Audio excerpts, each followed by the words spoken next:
There's the Universal logo. Yep. This is our commentary for the movie Jaws. Yeah, we're going to talk through the movie. Right.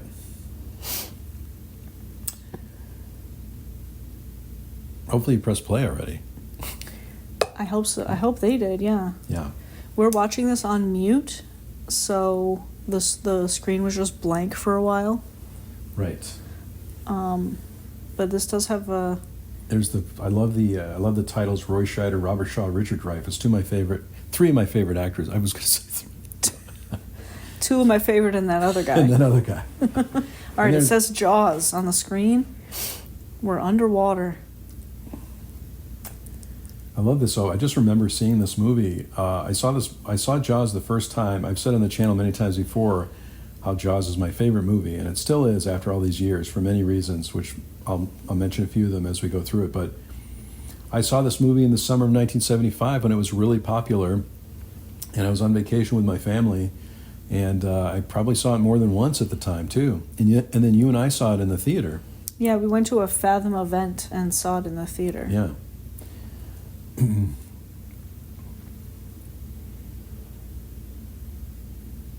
Screenplay by Peter Benchley and Carl Gottlieb, so obviously directed by Steven Spielberg too, based on the novel by Peter Benchley, which last year I read the novel and really enjoyed it. I want to read it this year too because we're at the beginning of the summer. Yeah. And it's really a great summer read. Yeah, you said that it read a lot more quickly than you thought it. Oh, definitely, yeah. Yeah. Many different plot points there too, but I should say too that when I saw Jaws, of course, became a huge fan of Steven Spielberg, and then started watching some of the older films like Sugarland Express. I'm sure I probably had already seen the movie Duel on TV because that was Spielberg's TV movie. Yeah. He also did an episode of Columbo, didn't he? He did he directed the first episode of Columbo. Are they cooking in a trash can? Is that what that is? I think so. There's the bonfire, and then there's like smoke coming out of the can. Yeah, Chrissy goes off. I think this scene, just from reading the Jaws log, I think, I could be wrong, and feel free to correct us in the comments, but I feel like this scene was shot in the daytime. During the day, yeah. You can see it in a few... You can kind of see it. In a few more frames, you can see that they kind of changed the filter on the camera, and you can see the sun behind some clouds. But, just ignore that.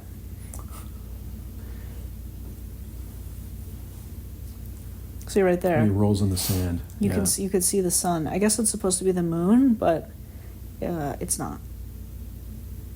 This is a terrifying scene too. I remember. Yeah, right here too. Oh yeah, that's right. Maybe it was just sunset though. I don't know. Well, but the other scene with the bonfire was definitely dark. Yeah. What a way to open the movie too.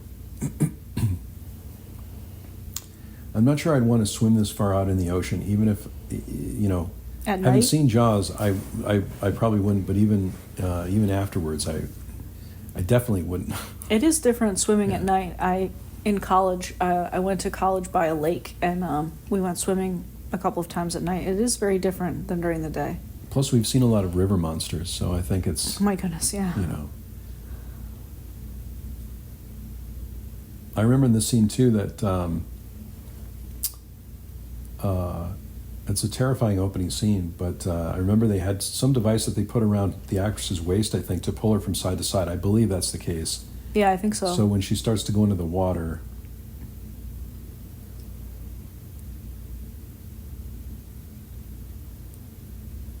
There's a lot less, it's a little funnier when you don't have any sound. Yeah, it's a little funnier. I don't know. Yeah, because right now there's this terrifying music and she's yelling and all this stuff. Yeah. And I just see you can see a little more of the mechanics of the shot when you don't have any sound.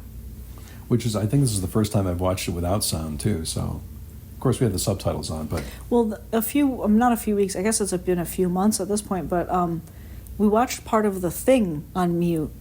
Yeah. Because I was on the phone for some reason, and... The John Carpenter? And the John Carpenter movie, The Thing, was on, and so we muted the TV. And we were just watching without any sound, which was I'm actually glad we're watching without any sound, too, because maybe we will see things differently. I mean, I love the music from John Williams. It's iconic. I love how it fades into the daytime too, and you see the the fog and everything, and you get your first introduction to Roy Scheider as Chief Brody and his wife. Yeah. Great 70s decor, you know. This is fun. This is a funny discussion they have, right? I mean, because we can read the subtitle, we can read the closed captions right now. Love the dog too. So I love that the first thing they talk about is he's like, "How come the sun's in here?" She's like, "It's because we bought the house at a different season." Oh yeah, right. And you show that a lot on your Instagram stories with the way the sun comes into our living room.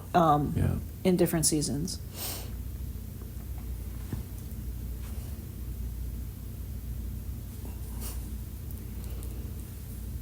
That's one of my favorite. I mean, at least you get a laugh after that terrifying opening, you know, and you can kind of see the sense of their relationship too, which in the book, you know, they don't have as happy a marriage as they do on the in the movie. Yeah. I love this part too. I love the close up of the phone. You know, there's a lot of Hitchcock influence in the movie too, I think. Yeah. And I just love some of the close ups and the clarity. Also, of course, we're watching the HDX version. Right. Of the movie. I do remember in the book, I think there's a lot more focus on, her name's Ellen, right? His wife. Yeah. The fact that she's from the island and he's not. Right. And so, like, she kind of knows how to fit in and he doesn't. Right. I mean, I think more than anything, one of the reasons I love Jaws is for the characters. It's less about, to me anyway, it's less about the shark than it is about these characters and the story. I mean, it has a typical 1970s movie feel to it. Yeah. And of course, we know the shark wasn't working properly I think that's pretty commonly known, that the shark wasn't working properly, so they couldn't show it as much as they wanted to. But it really works for the film. It really has that sense of, you know, suspense. Yeah. I love their dogs. I was just going to say I love the truck, but the truck, yeah. I mean, if I could have a truck, that's what I would want to have. I would love to go to Martha's Vineyard, too, which is where this was, you know, filmed. We should say, too, it's Jaws' 50th anniversary, which is one of the reasons why we're doing this commentary. Yeah, oh, look, and it was the 50th anniversary. It was the 50th regatta in the thing, so it's the 100th annual regatta from the film. From the film, that's interesting. It's the 100th anniversary for the regatta from the film, and it's the 50th anniversary of the film. Yeah. As a film. So now they're on the beach talking about what happened, the accident, and the police are starting to investigate what happened to Chrissy.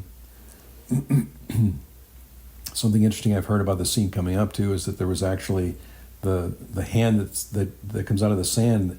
I think they were going to use like a fake hand, but it didn't look real enough, so they have a real person. Oh, it was a real person's hand. A real person sticking their hand up. And again, if we get any of this wrong, feel free to correct us in the comments. This is just what I've read, so.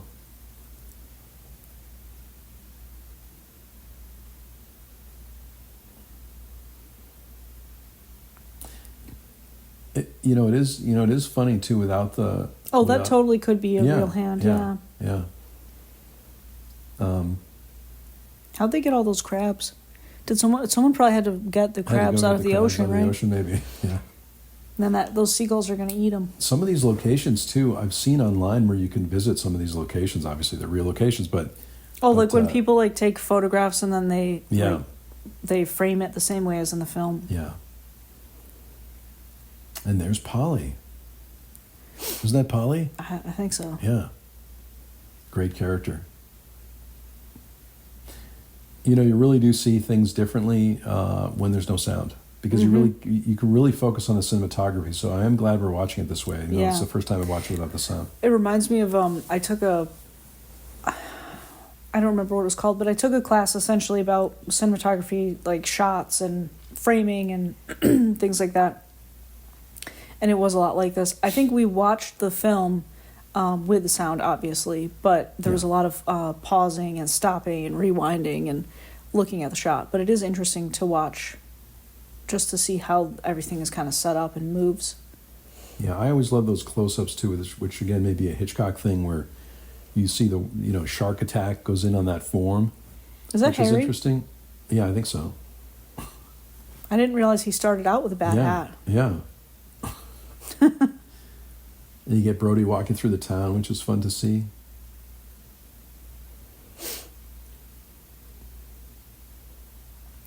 I wonder how crowded it's going to be for the 50th anniversary. I'm sure it's going to be pretty crowded. You think so? I mean, I would imagine that it gets pretty crowded anyway. So it would probably be even more crowded. Oh no, that's Harry. That's Harry, yeah. Because he winds up on because he's on the beach later. Yeah. Oh, apparently he runs the bicycle shop. Right. Oh, he goes to the other side of the street to cross, so he can cross in the crosswalk. Because he's from New York. That gives you like a sense. Now, this is one of my favorite scenes when he goes to get the paintbrushes. I always speculate whether this was a mistake. I don't think it was written about anywhere, but I love that. I just love the scene where all the paintbrushes fall. I just wonder if he made a mistake there and they fell and they just left it in because it's perfect the way, and it's perfect for his character too. I feel like. Yeah. I mean, I don't think I even noticed as much that he used the crosswalk, that he went specifically, because you think about it, he's the chief of police. He doesn't have to use the crosswalk, but that shows his character. Yeah. That he's following the rules, and he's in kind of a strange situation now. Let Polly do the printing. Right. Yeah, plus I grew up in a small town, you grew up in a small town. Crossing outside of the crosswalk was kind of not a big deal, but I would imagine in New York City it's more of a deal. Yeah.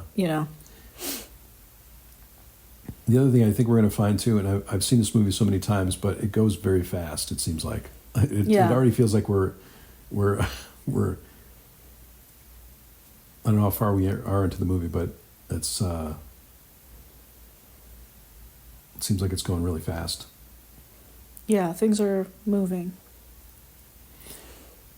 The other thing I noticed about the book is that the politics in the book there's a lot of politics in the book, right? They cover a little bit of it here, where there's this back and forth between should we tell people, should we not tell people that there's a shark in the water? 4th of July is coming up, so it affects all the summer businesses and things like that, where this community relies on that summer business to make their living, right? Oh yeah. We need summer dollars, right?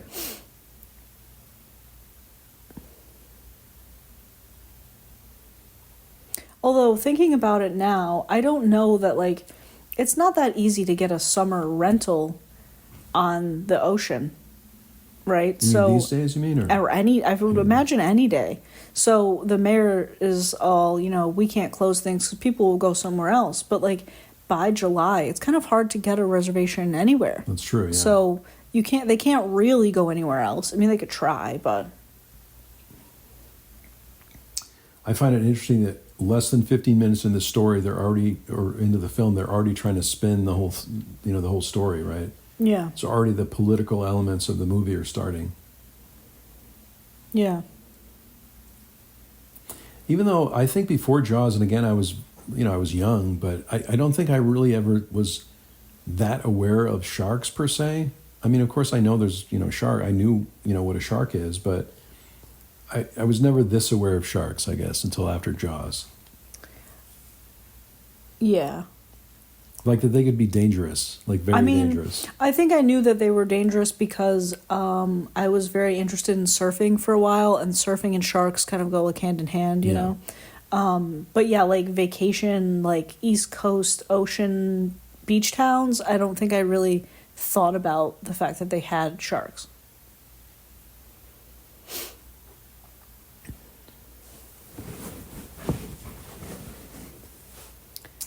Lots of Hitchcock here too, right?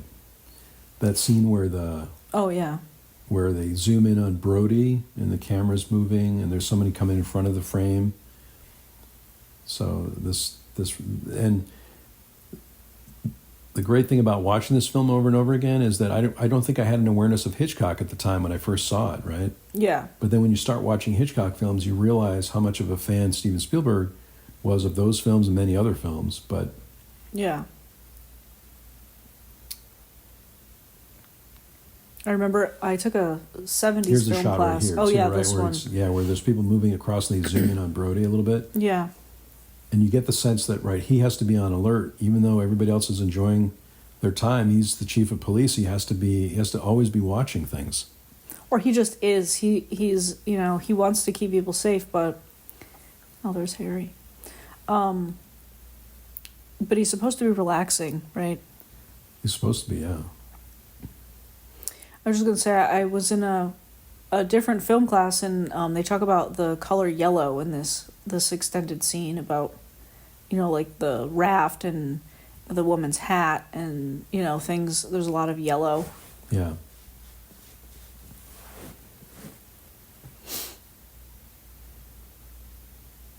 I became a huge Roy Scheider fan after this movie, too. I want to see everything he did. Which I did.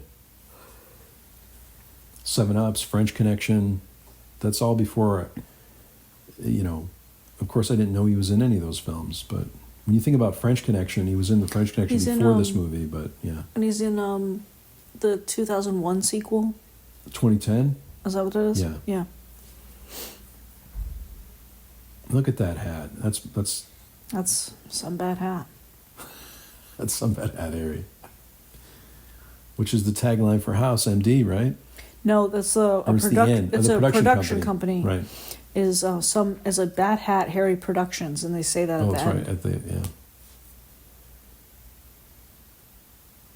So you've got the Kintner boys on the raft now too, right? So yeah, I love the little boy on the beach. And you're saying the use of yellow too, with the yellow shirt, yellow. Right? Like he has a yellow shirt. The boy has a yellow raft. His mom has a yellow hat. And it's sad to see the dog's not there.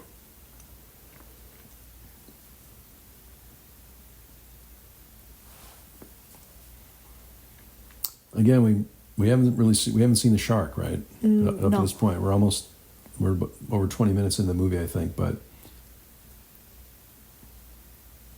there it is. Oh my goodness.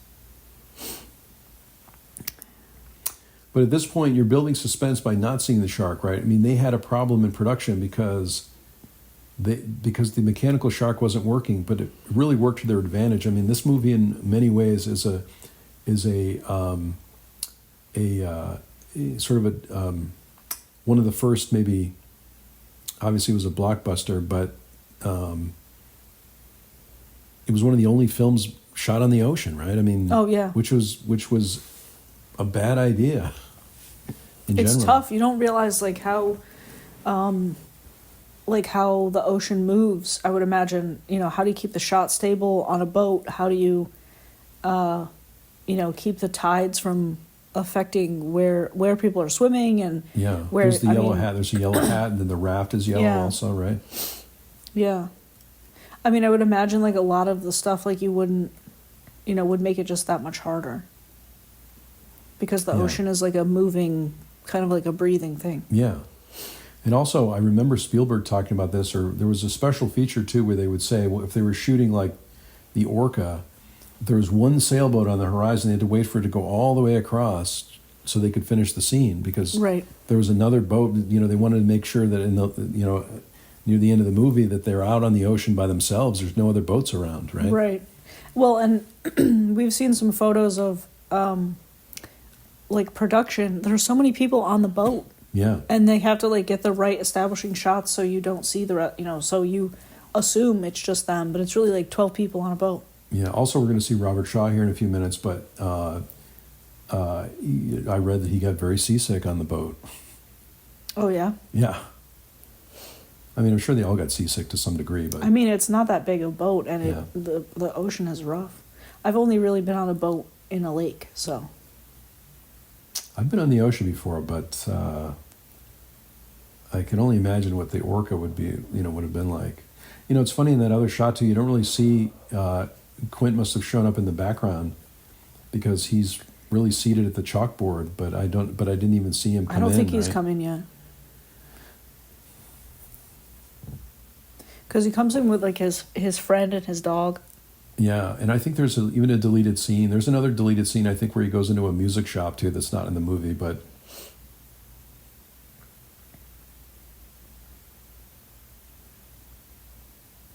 Oh, yeah, because he has to get piano wire, right? Yeah.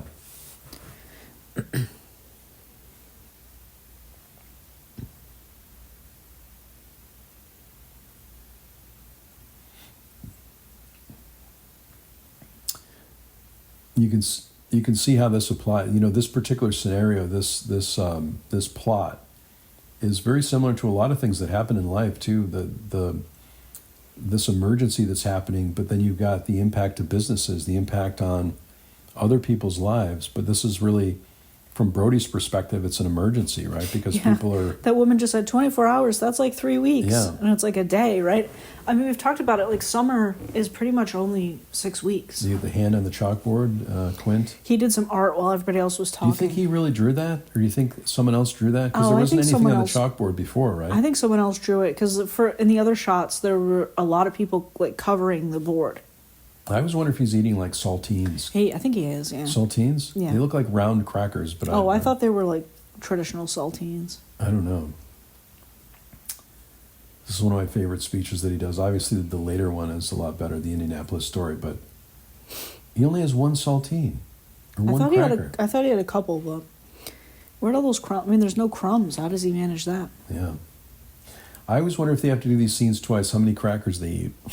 Or how many... How did he not like get dry mouth or something? Yeah, exactly. And he has to finish the cracker and finish the speech at the same time. And then he leaves. As the camera's zooming in, right? Yeah, I mean, it's very complicated. Yeah. That's why when we watch things, I try not to be too annoying, but sometimes it's like you watch a scene and you're like, oh, do you think that happened on purpose? Or do you think that just happened and they left it, you know? Yeah, those are some things that, even though I have the Jaws log, I don't know that they always write about these things, but...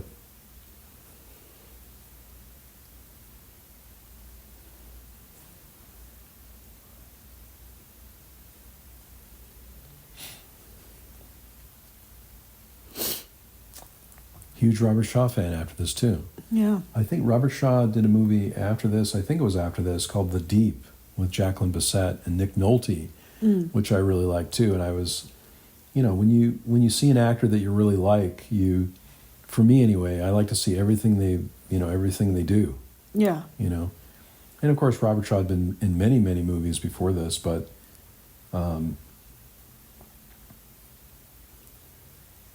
And same with Richard Dreyfuss when he comes in. Yeah.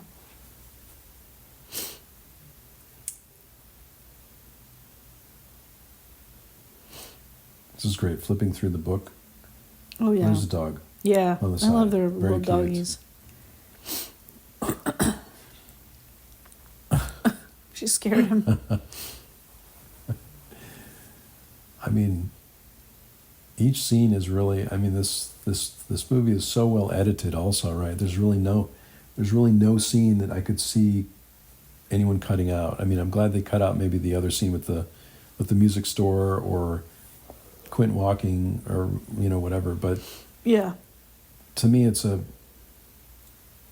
mean, maybe just because I've seen it so many times, but... Maybe. I always think it's fun when there are dogs in shots, because I'm sure animals aren't easy to work with. So, like, that dog just laid down on the couch, and I wonder, like... You know, I always wonder, like, how long do these people spend outside of shooting together to have, like, a chemistry so things work out? You know, like, a lot of times, like, with kids, they spend time outside of shooting so that they're comfortable, so they can, like, do the lines and the shots that they need to. This is also a good mix of drama, horror, and comedy, right? There's some funny moments in the movie, and it's basically a horror movie. Yeah, right? Yeah. But I think if I were to categorize it, I would say that it's primarily drama with, like, horror elements. You know, because it's not, as much as it's called Jaws and it's about the shark, it's also kind of not about the shark. Yeah. This is so funny. I love that. She sees it in the book and then she's like, oh, you hurt him. Well, at least when I read the book, I thought the shark was more a metaphor for what's happening in their marriage almost. Yeah. So, which you don't really get from the movie, because in the book, hopefully this isn't spoiling the book, but I recommend reading the book if you haven't read it, but there's just more attention paid to the politics, like I said, and there's an affair that happens between Ellen and Hooper in the book. Yeah. Which they took out of the movie, but I think it would have added more complexity to the movie than it really needed, because it really is, you know, focused on the shark. Yeah, I mean, I Or think the threat of the shark. You know, in the book, Hooper's from the island, right? Yeah. And so the fact that Ellen is from the island and Hooper's from the island and Chief Brody's not, and he has to do this job, like that kind of plays in a bit more. Because I thought Hooper was from the Oceanographic Institute, but maybe I'm. I mean, I think he works for the Oceanographic Institute, but I think in the book he works like he lived on the island. Love the reflection in his glasses when he's looking at all the pictures, which some of them are very graphic. Yeah. And of course, the Shark Tower. You see the Shark Tower in the second movie. He doesn't use the Shark Tower in the first one, but Brody's up there in the Shark Tower in the second one. I mean, I think this started a lot of people's fascination with sharks, but I mean, some of the photos are, very graphic. Yeah. Again, no shark yet. We saw it once. Did we see it once? I mean, we didn't see like its head, but you do see the shark come up behind the Kittner boy. Oh, really? Because maybe I missed that. I don't know. Sorry, I have to get a drink.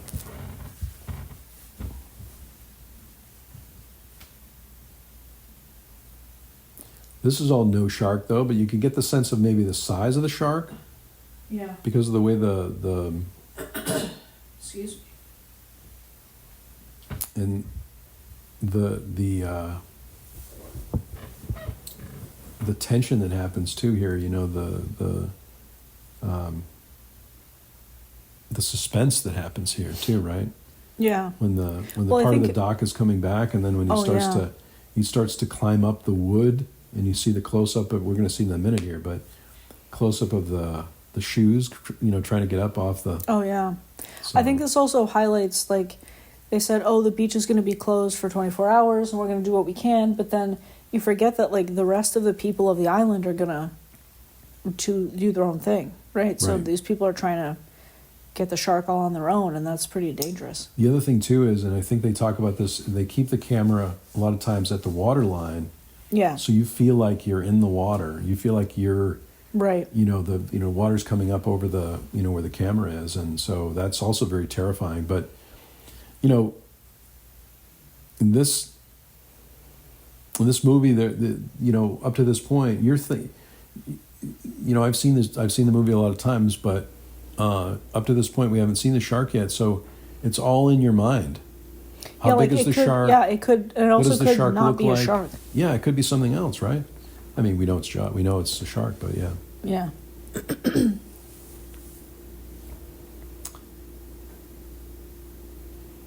There's some elements of this that are amusing. Oh, this is such a funny part. Yeah.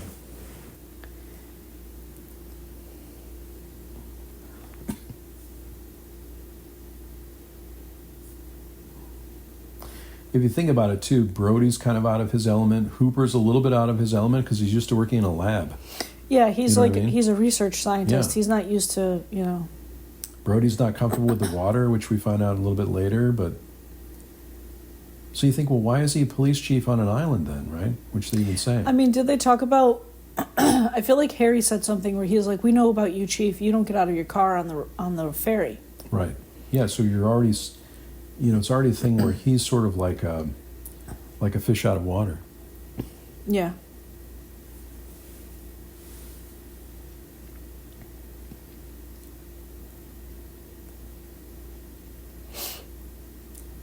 You're also getting the sense that, like, you've got these experts here, and then you've got a lot of people that don't believe them.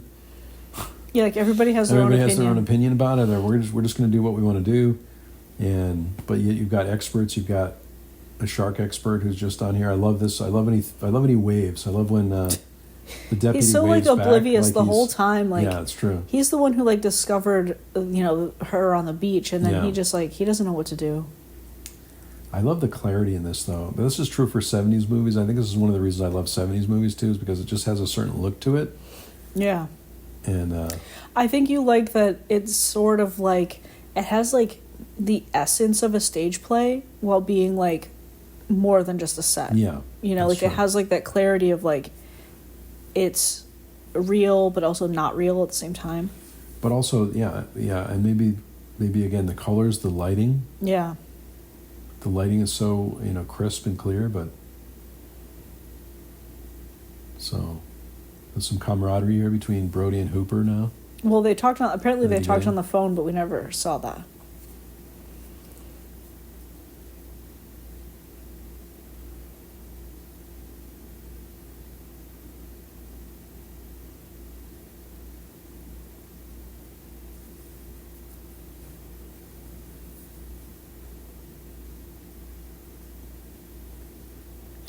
It's also like, I mean, it's the unknown. Nobody really knows what they're going after at this point, right? They know it's something big. They know it's probably a shark, but they're trying to. The people of the island feel like they need to take it upon themselves, right? They have to save their businesses. They have to make sure that that nothing's going to impact people swimming. Yeah. And coming for the holiday, right? Right. This is such. I mean, I saw it before. They said, like, can I see the the remains from the girl, but the cut is like kind of awkward. I think, like, all of a sudden we're here, Yeah. And this scene has one of the awkward cuts. There's another cut in there too about smoking and it's a little awkward, but overall I think it's fine.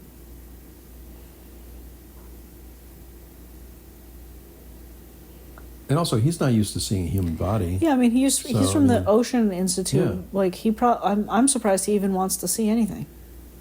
I love when he points though to Brody. Mm. I'm anticipating the scenes because don't smoke in here. Yeah. Maybe that's because he's very close to throwing up as it is. Could be, yeah.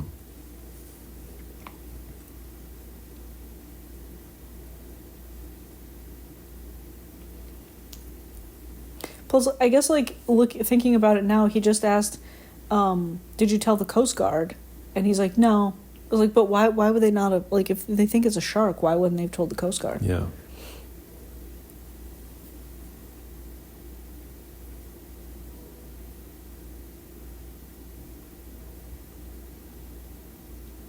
This was a good scene, but I'm thinking now, like, couldn't they have just taken pictures and shown them to him? He didn't have to, like, touch have to see the body. Whole thing, yeah.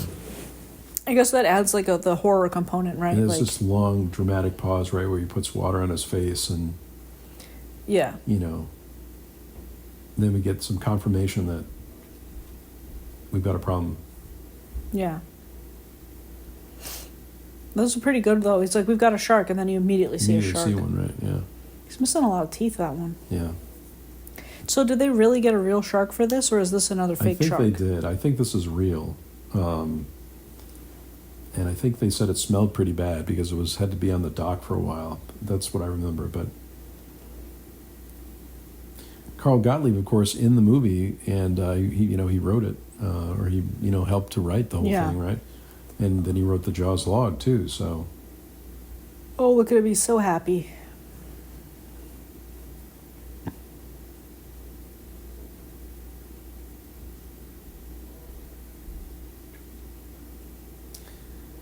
You got Quint trolling in his boat.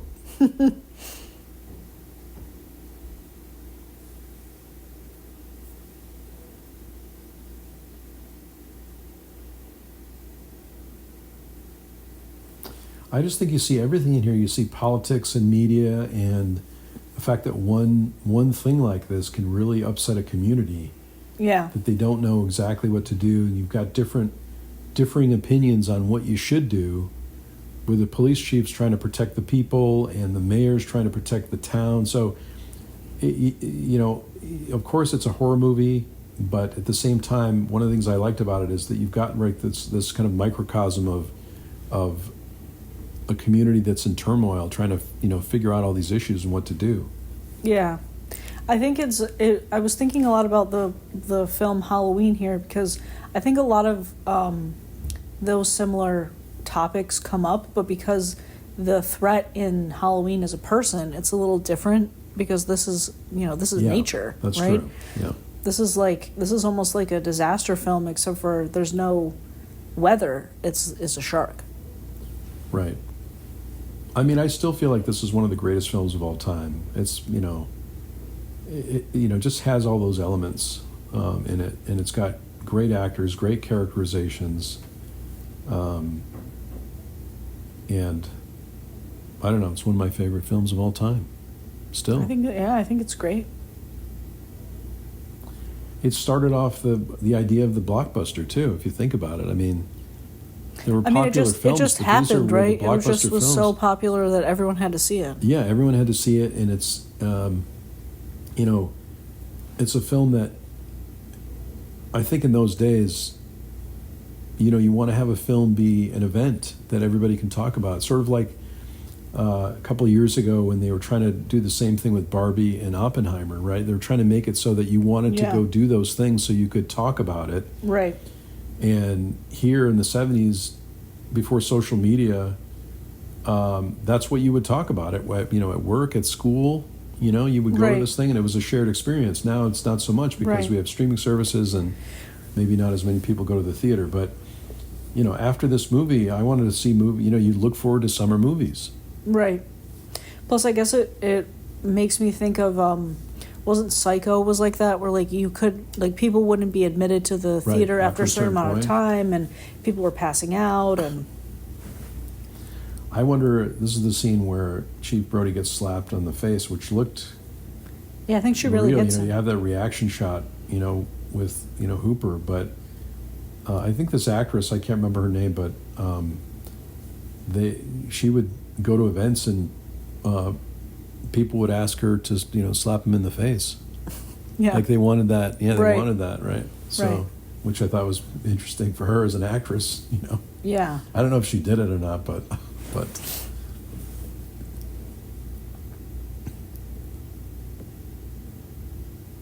and you get this very emotional scene with her and how it's affecting her, and then this just adds to Brody's guilt about what he's doing. You know, he's really, you know, in the 70s too, you have a lot of these films where it's one person against the system. Yeah. Right? And so Brody is that person in this movie in many ways. And, and so he feels bad about it. He doesn't know what to do, and he's going against a system that's already against him, right? So Right. Well, I was thinking here, I'm not sure that I'll get the entire timeline right, but so she's talking to him about her son's dead, and you knew all this stuff beforehand, but you didn't do anything about it, and now my son is dead, right? And Brody has 2 little boys of his own. Right. So does Brody decide to go out on the water to look for the shark after his own son is threatened? I mean, maybe. I'm sure he's thinking about all those things. You can really see it. It really is... You know, because right now he's just trying to protect the community, but later in the film, his sons are threatened by the shark. Yeah. And then there's that, because then he, you know, he feels bad because he has sons of his own and her son is dead. But then once his like family is directly threatened, then he's got to go deal with the shark. I mean, I think he feels bad about anybody that he can't protect. Because, I think he feels bad. I just think that's maybe like. That's like the breaking point of like, all right, I've got to go on the ocean and settle this myself. This is a really cute scene. It really is. Yeah, it's one of my favorite scenes.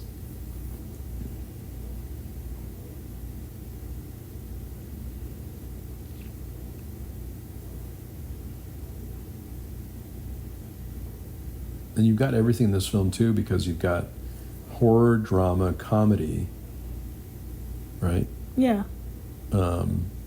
Which is not easy to get in any one film. You've got to, you know, the audience gets emotional or they get tense, and then they have some laughs for some relief. Yeah, I love the little boy's face with his little teeth. That's cute.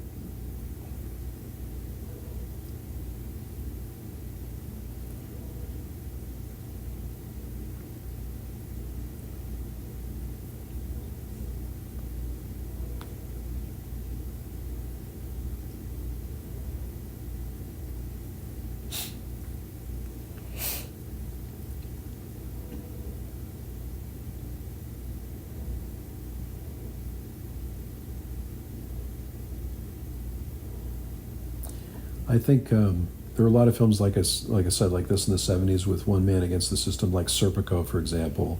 Right.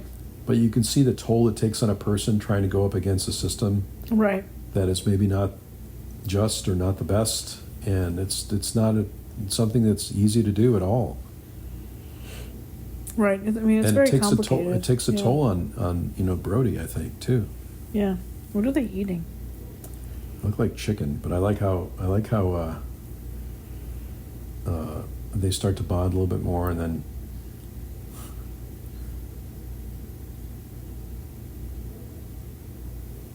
when Hooper starts to eat, he's like, "Is anybody gonna eat this?" Yeah, can I have some?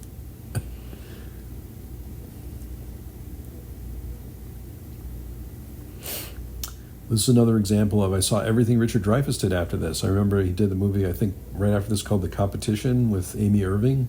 And he did so many other movies that I would see everything he would do. The Goodbye Girl, 1977, one of my favorite films. That's the one he won an Oscar for that. I could be wrong, but I think he did. I think he did. Yeah.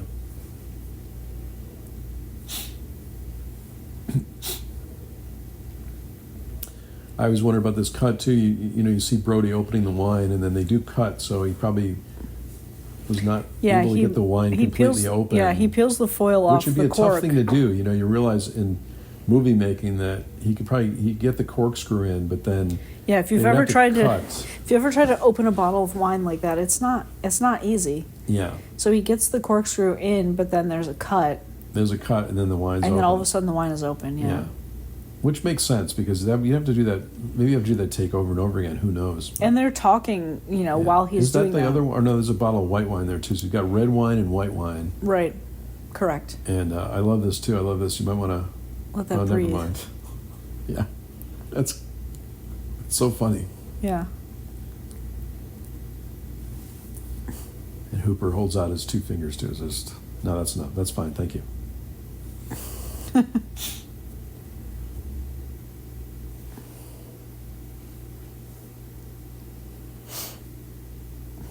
I always have a fascination with props in a shot, or how they make the set look realistic, right? So that I always think about, like, they're not really drinking wine. Probably not. Maybe. Maybe they are. I mean, maybe they are, but I think in the 70s they probably were. They could be, but then how many takes do you have to do? I don't know.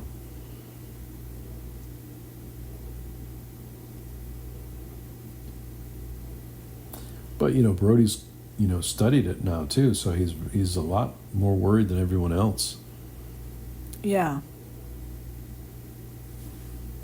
Well, I mean, I think conceptually he knows that people have died, but it kind of, I think once she confronted him about it, it's more of like, okay, I really do need to take this even more seriously than I already was.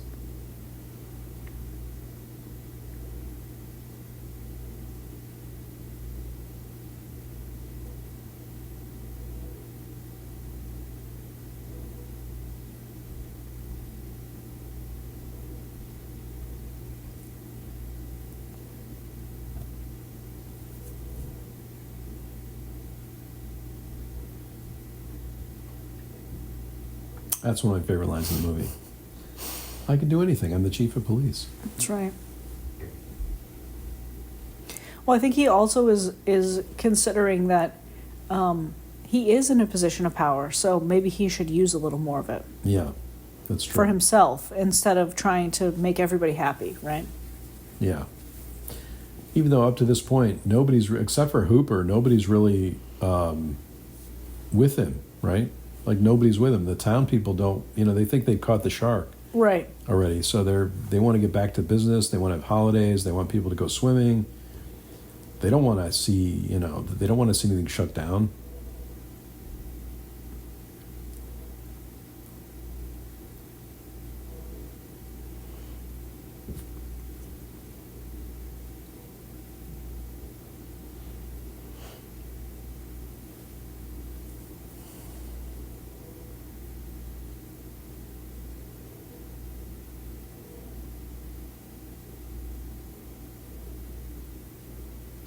I've been wondering, did somebody just spill white water underneath the milk or something underneath the? Yeah, they just cut a garbage bag open or something. Something like that, right? Yeah.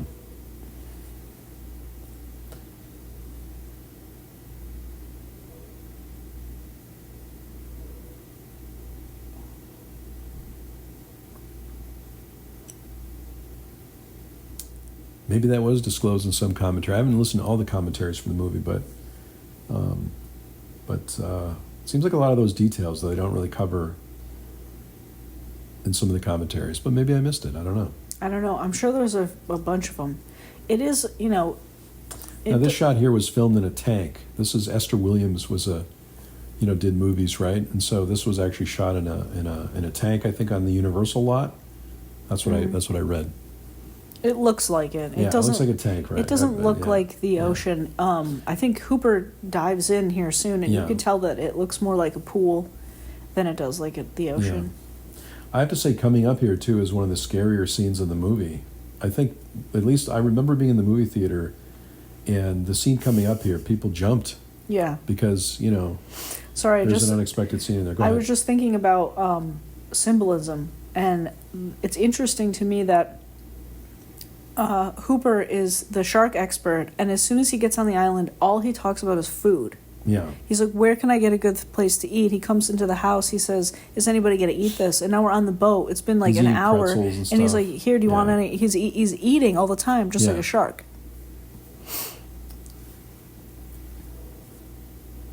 And this is like Hooper's boat, right? This is Hooper's boat, yeah. Which I guess it always surprised me, too, that, when did they use this boat to go out? They would have, because this has all the gear on it and everything like that. Of course, they go out in the Orca, but this thing's got a state-of-the-art, boat. But it would have been a different movie if that was the case. Maybe he didn't want to, he'd have to pay for all this equipment if it got wrecked. I guess, but...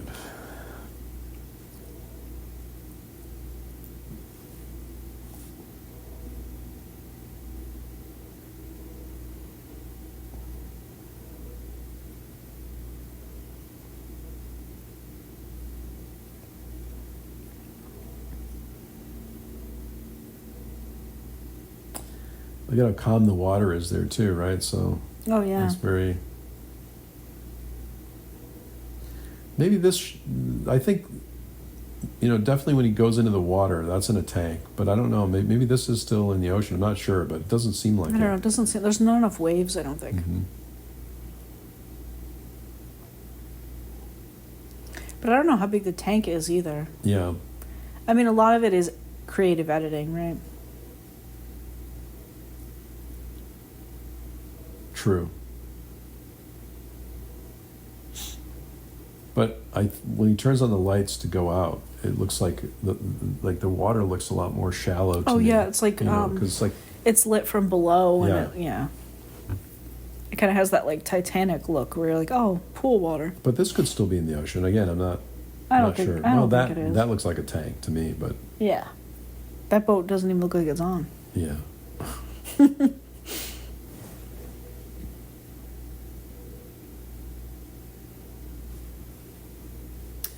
I seem to remember a lot more people jumped at this scene coming up than they did with a lot of the scenes in the movie. It's fun to watch a movie in the theater in a packed movie theater. Yeah. And hear people laugh and hear people jump out of their seats sometimes, and so that's something that I definitely miss about the theater. And maybe if you go to the theater, I guess on a Saturday night or something, maybe people would be more vocal, but.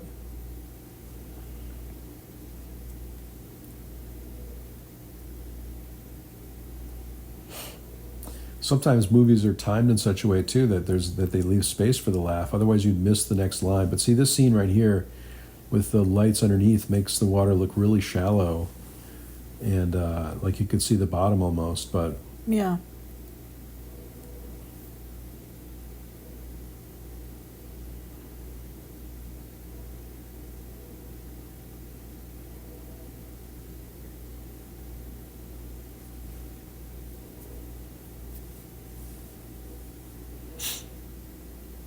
I think anybody expected this scene, or anybody expected what's going to happen here. So yeah, you're just expecting. Oh, he found a tooth. We can use that as evidence of the shark. Yeah. Right. Yeah, I feel like you don't know what to expect. Yeah, it's just and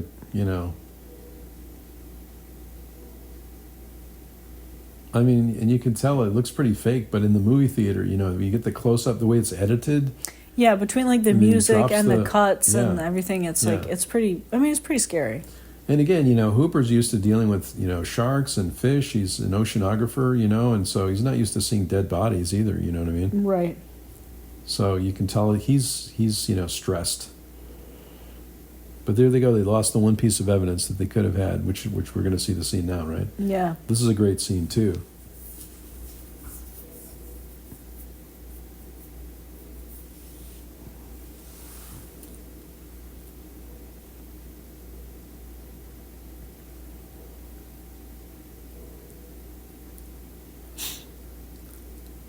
I'm just looking at Murray Hamilton, who plays the mayor, and again, since we have the sound off, this is the first time I really focused on him, and you can see what disbelief he has, right? He doesn't believe it.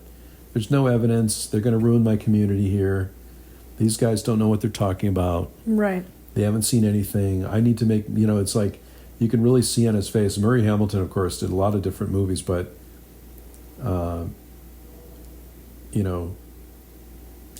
and I love his suit jacket with the with the anchors on it, Yeah.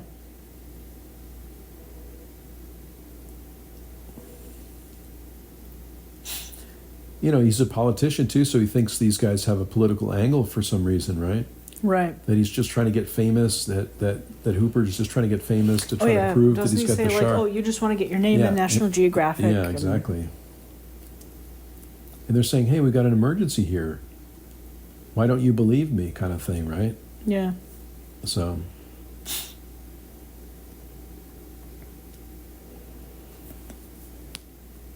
And the writing here is really great. I mean, this whole scene is just so well choreographed, so well done. Mm-hmm. Between Hooper coming back in and just the way the camera moves up to the billboard. Yeah. I mean, all so well choreographed, And I love Richard Dreyfuss laughing too. It's like, I'll see you later. I got to get out of here. I can't,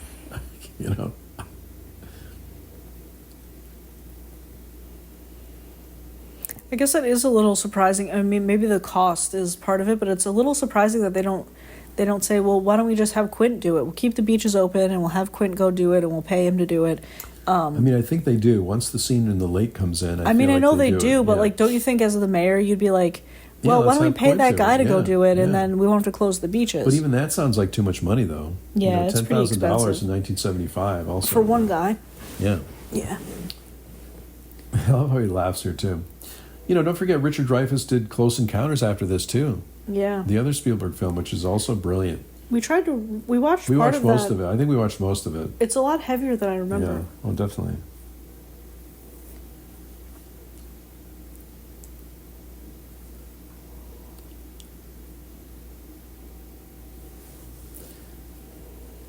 Is the dilemma that, hey, we've lost a couple people in the ocean, the Kintner boy and Chrissy or whatever, but we could lose a lot more people if we don't have the summer season, right? Like, people could lose their businesses. People could lose, a lot more than just two people. I love the music here too, right? There's some nice music, which just says cheerful instrumental music, but John Williams. Right, because it's the 4th of July now. Yeah. So they have this whole transition, like, oh, maybe everything's going to be fine, But then they were also like taking advantage of that, right? It says shark souvenirs, so they're like, they're kind of like leaning into it a little bit. And people want to, on one hand, they're trying to keep people out of the ocean. On the other hand, people want to come to see the shark. Right.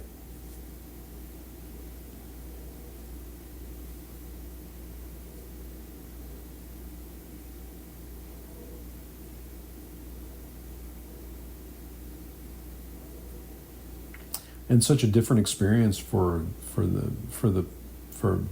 Chief Brody and Hooper versus all these people coming into town. Yeah. They're still panicked over what could happen. Yeah.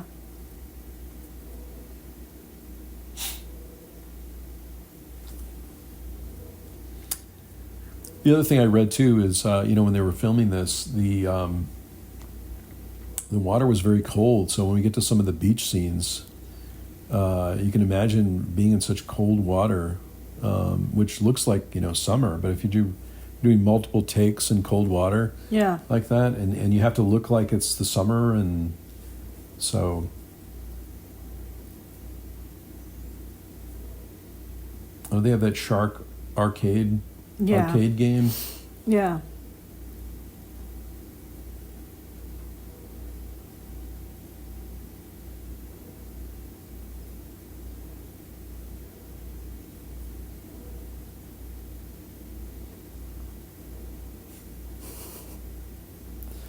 And Peter Benchley, the author of the book, right? He has a nice little part in here too.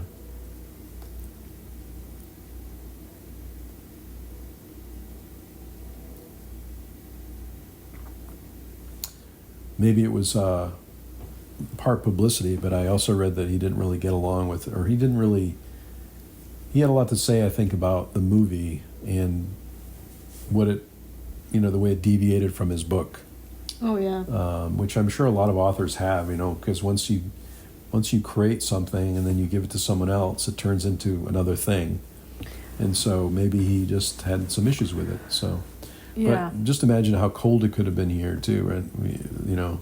It could have been warm enough to sit on the beach, but not warm enough to go in the water. Right, right. I mean, because he's wearing long sleeves and he seems fine. Look at the wind up there, though. If you look at those it's very windy. Those little tents, and maybe filming for multiple days here. If it was cold, the extras. It's another few scenes where you're going to see the camera at the waterline.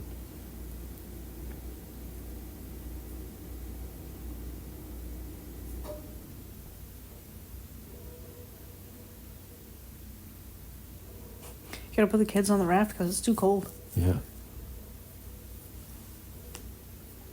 I mean, you only have to use a few seconds of it in some cases, right? But yeah. But see, look, you can see, like some people, cold, yeah. They look like they're really freezing. Yeah. I mean, the water could still be cold in the summertime too, right? Oh yeah. I mean, especially on the East Coast, it Yeah. doesn't get super warm.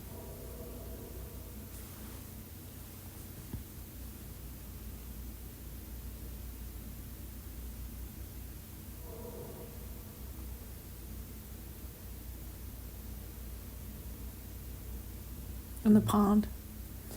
Yeah. The pond is for old ladies, Dad. I know it is, but just do it anyway.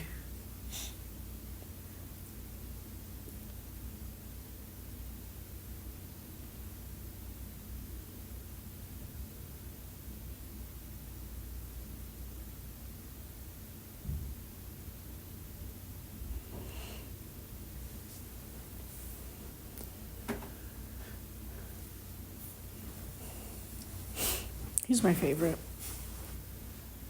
Yeah, they go into the lake. Yeah, they're taking it across to the pond, just like you said, right?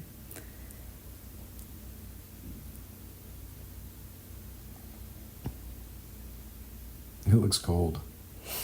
I'm just kind of counting the seconds between the cuts, right? So that even if they get people looking like happy and warm for a while, that it cuts to something else. So. Yeah.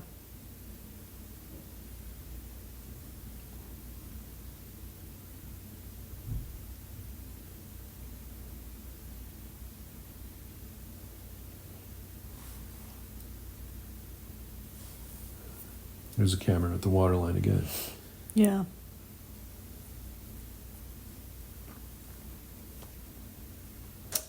In the movie theater, that camera at the waterline was really, really feels, some tension there when you're watching it. Yeah. Supposedly injured some people. Yeah, and again, the political minimizing of the emergency that we all know is there, right? Oh, that was an interesting shot too. Yeah, and then you get this thing you think is a shark coming by. I love this too. I love the reactions here too. Yeah. Right. So again, we haven't really. I mean, if you think about it, we haven't seen the shark that much at all, right? No. At this point, and we're almost I think we're almost an hour into the movie, but I could be wrong. Yeah, just about. Look at that. Yeah. I mean, there was one shot, but it was far away, and then you just see this fin, but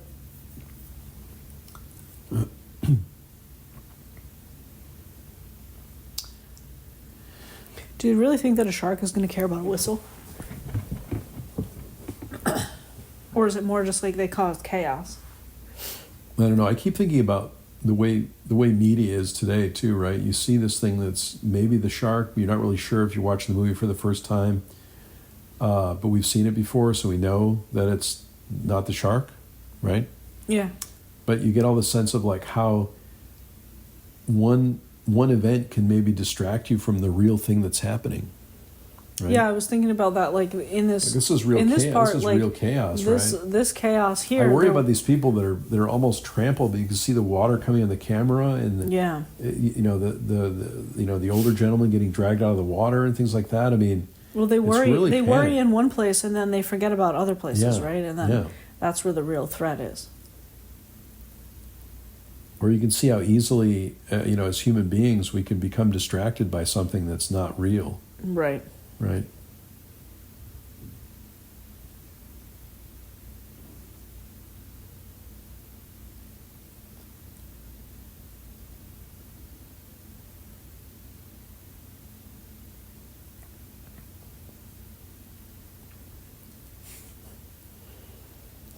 Lots of people on the beach, right? Somebody like passed out. Yeah.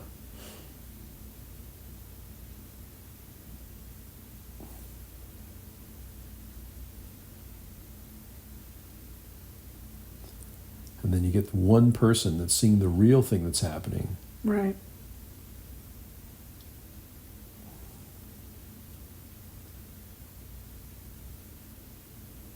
And then we think there's more of a hoax, right? Well, because he's like, well, everybody's yelling about it, so maybe not.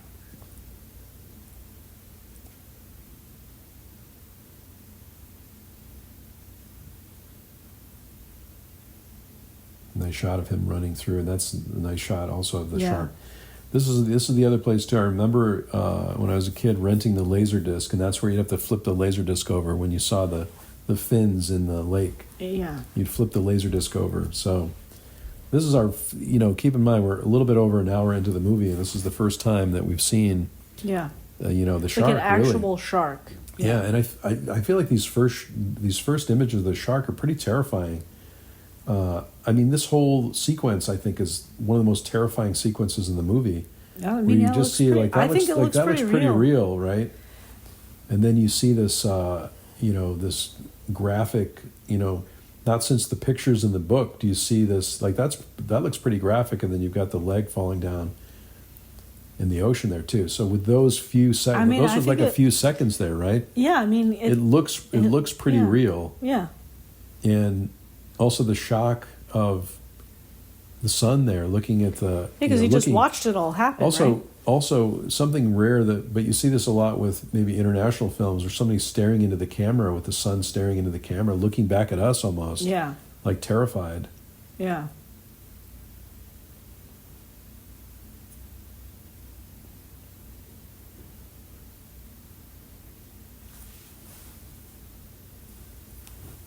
And I guess that's what I was thinking about earlier when Mrs. Kittner, confronted him, is like, now his son could have been the one on the raft. And so now it's like, it's of the most importance now.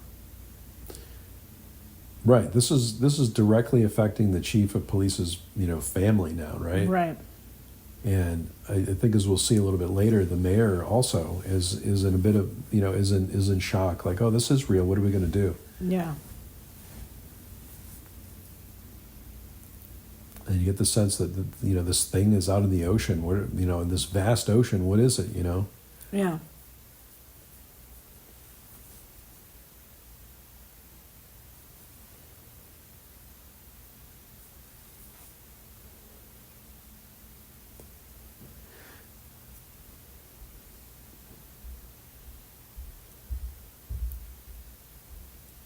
Plus, you get a sense of he just had a birthday, this oldest son, but he's also not that old, I mean, she asked him, do you want me to bring you something? And he wanted his toys and ice cream. That's, he's what, maybe 10? Right.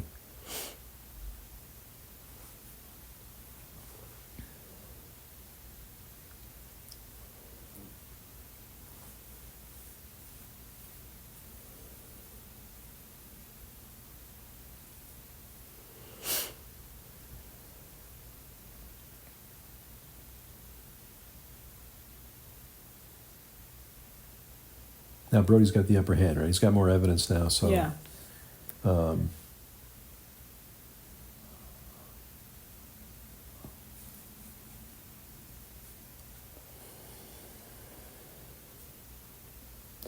You think also, like, did it have to get to this point? Could the mayor have made a decision earlier?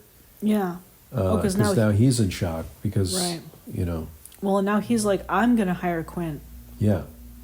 So, but like the mayor could have said that before, right?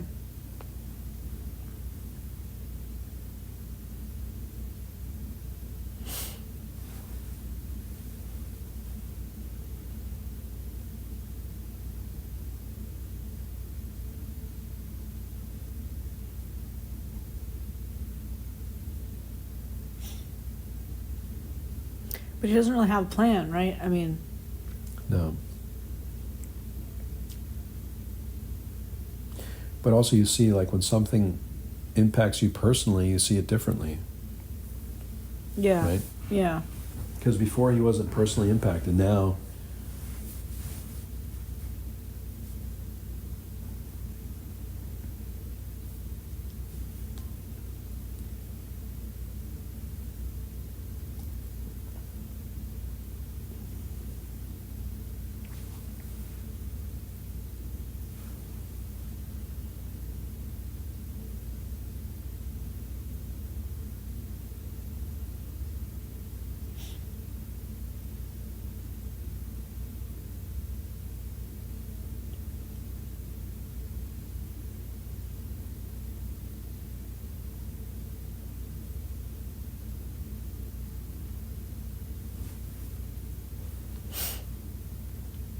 Comic relief. Yeah. I remember these were popular in the 70s too. The shark jaws, like when you would go to a place like Cape Cod, for example, they would have those. Yeah. Which maybe they had them before, but they were much more interesting, I guess, and popular at the time. Yeah.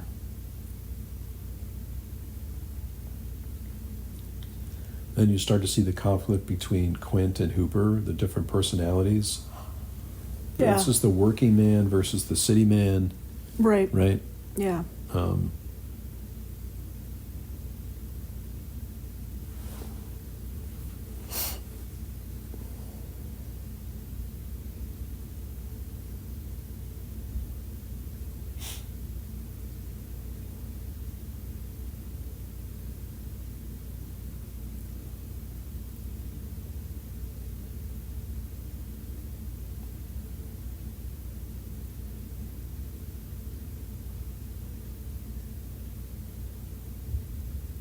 This look like a set to you? I don't know.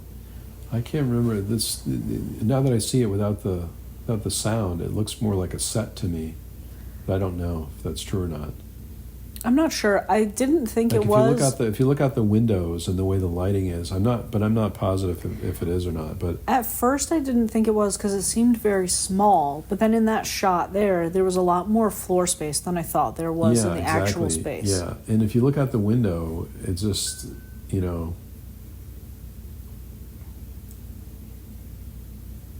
Maybe it's a little bit of both. Maybe in the beginning it was on location, and maybe this is a set.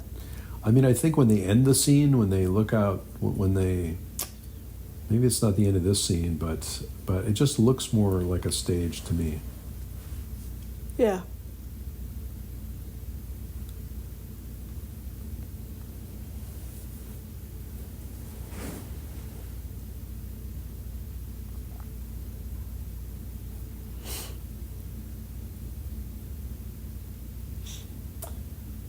I'm still amazed after all this time of how quickly the movie moves, right? To me, it's already an hour gone by, over an hour, and the movie itself's a little bit over 2 hours, and so I just feel like it moves by so quickly, and maybe because I've seen it a lot. Right? I think it's interesting that it's really, there's two halves, right? There's the first half is on land, and the first half is the second half is in the water. Yeah. You'd think they would have had a scene where Hooper would say, "Why don't we take my boat?" Like you would think he would say that. I've got all this equipment on my boat. I don't really need to do it. Obviously, if they're hiring Quint to do it, he wants to use his own boat. But Or maybe they would just, maybe he would have had a scene where he says, obviously it would have been a different movie, but he would have said, hey, let's take my boat out as well. Yeah, like why weren't they looking Quinn on could have gone with Brody, and then he could have taken his boat out also. Like why weren't they doing more research with his vessel before? He's got all that equipment on it. They could have found the shark a lot easier, True. Yeah, didn't we see that there was I thought I saw another clip where he sings this song in another movie also. Yeah. But I can't remember the name of the movie, but I think he does, yeah. Yeah.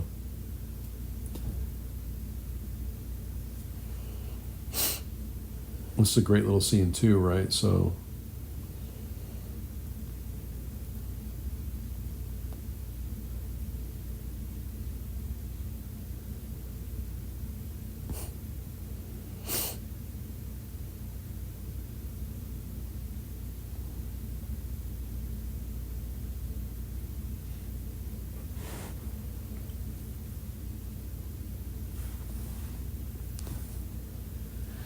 I was just thinking about the stage play too. The Shark is Broken, I think it's called. Yeah.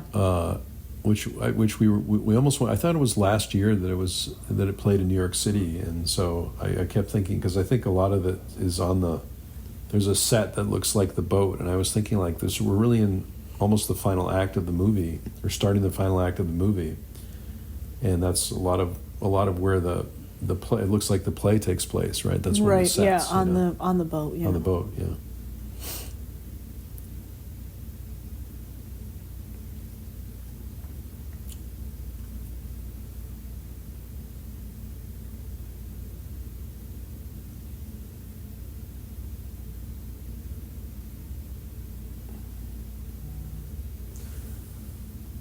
And I love how they just show her running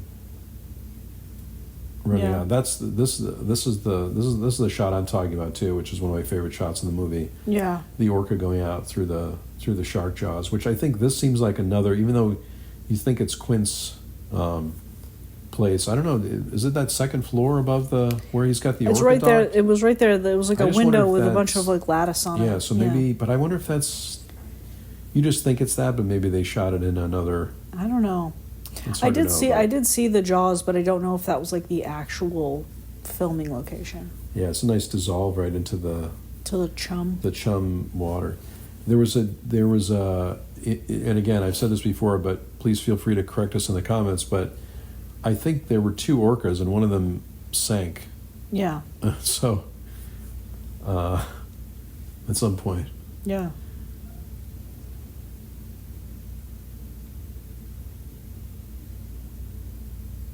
It's so interesting, though, watching it without the sound this time. I'm just glad we're watching, because it's the first time I've done this. It's my first time watching it, just looking at the subtitles. Yeah. And it's a much different experience. And that looks like it's really, I mean, look at how that's the ocean, yeah. Yeah, look at how tough it would be to do this. That reminds me a lot of, do you time. remember that scene in The Sopranos where they're on the boat? There's one scene where they're on like an actual boat in The Sopranos, and the waves are just rocking that boat up and down. Right. This shot here isn't as serious, with the waves, but before, it was really up and down. I mean, it's probably different days here too, right? So different takes. If you think about it, doing one of these shots on the ocean might have taken the whole day or multiple days, because if one sailboat appears over on the side of the shot, they have to wait. They have to wait for it. Yeah. Maybe it doesn't matter so much in these early scenes, but certainly when they feel like they're alone on the ocean later in the movie, it would be important to make sure that they're not. That there's nobody else there. That scene was interesting though, because he, Quint has been kind of a tough guy so far, right? Yeah. And he's very critical. He's very critical of Hooper. But then when Hooper was critical of Brody about pulling the wrong line and letting the tanks go, Quint was understanding. He's like, just ask me next time which one to do. So it's interesting that like he actually understands that this is like Brody doesn't know what to do, but he thinks Hooper should have, more skills than he does. Yeah, look at Robert Shaw. Look at his eyes, though. Just trained. I love this little part, too, right? He's still eating something, but he just, that one little click of the reel, and then his eyes just move towards the reel, and he looks out. I mean, that's amazing performance, right? Yeah. And of course, Hooper and Brody are just oblivious, and I just love this little preparation. And if we had the music on, there's the music, suspenseful instrumental music, Yeah. right? Yeah. You see this like distraction, but he knows because he's been out like this before to prepare, right? Yeah.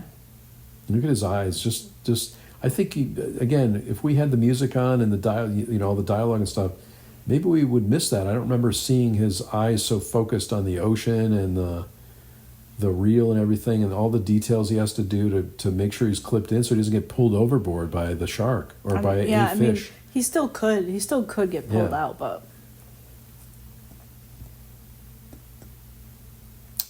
And I mean, I've never been fishing before, but I can only imagine what it must be like to get something this large on your reel. I mean, we've watched enough river monsters to get know the how to, concept. yeah, it's But true. yeah.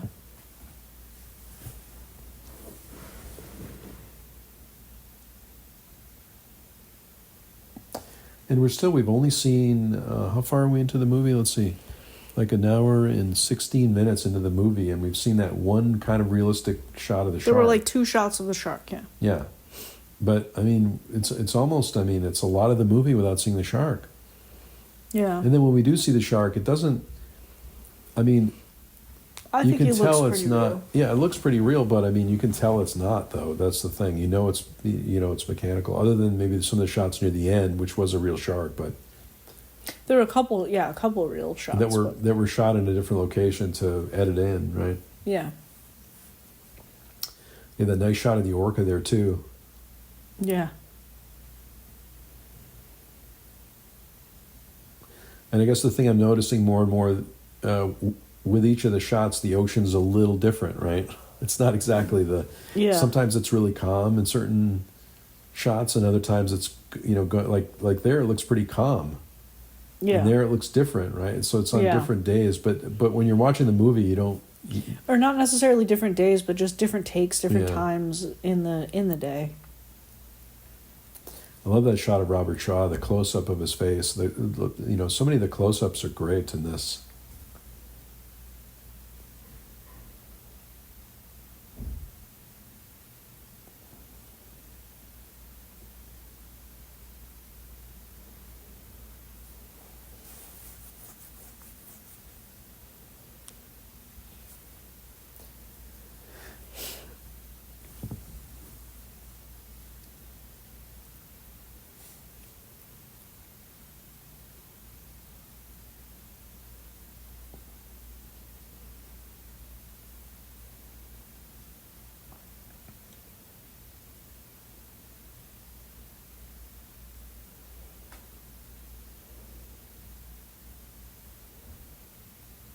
So how much the boat's going up and down. Maybe it's more the camera movement, but it's. Could be. He almost falls in at some point, Well, doesn't he? there's another shot. I think when Brody's coming in, they just show his feet slipping on the. Oh yeah. Yeah.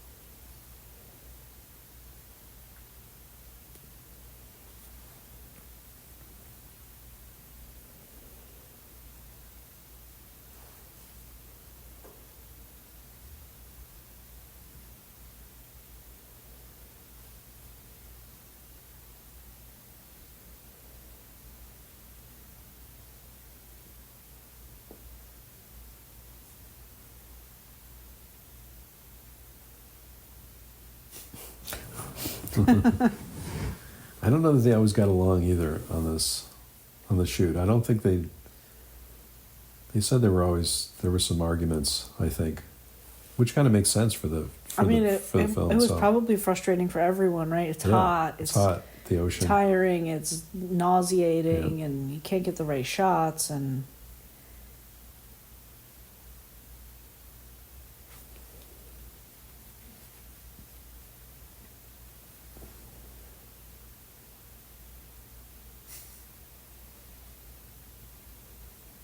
Look how the boat moves. I mean, it's just.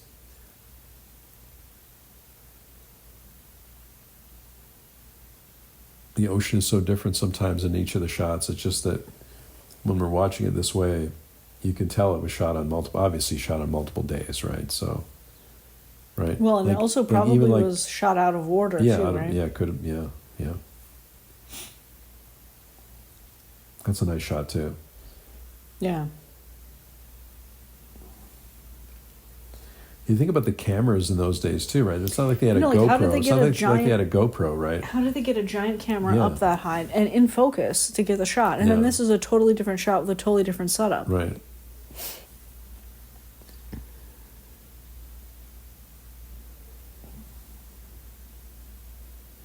But I think this movie really, I mean, I'm sure other horror films did too, but this one really shows how, you really have to pace and time, revealing the villain. Yeah.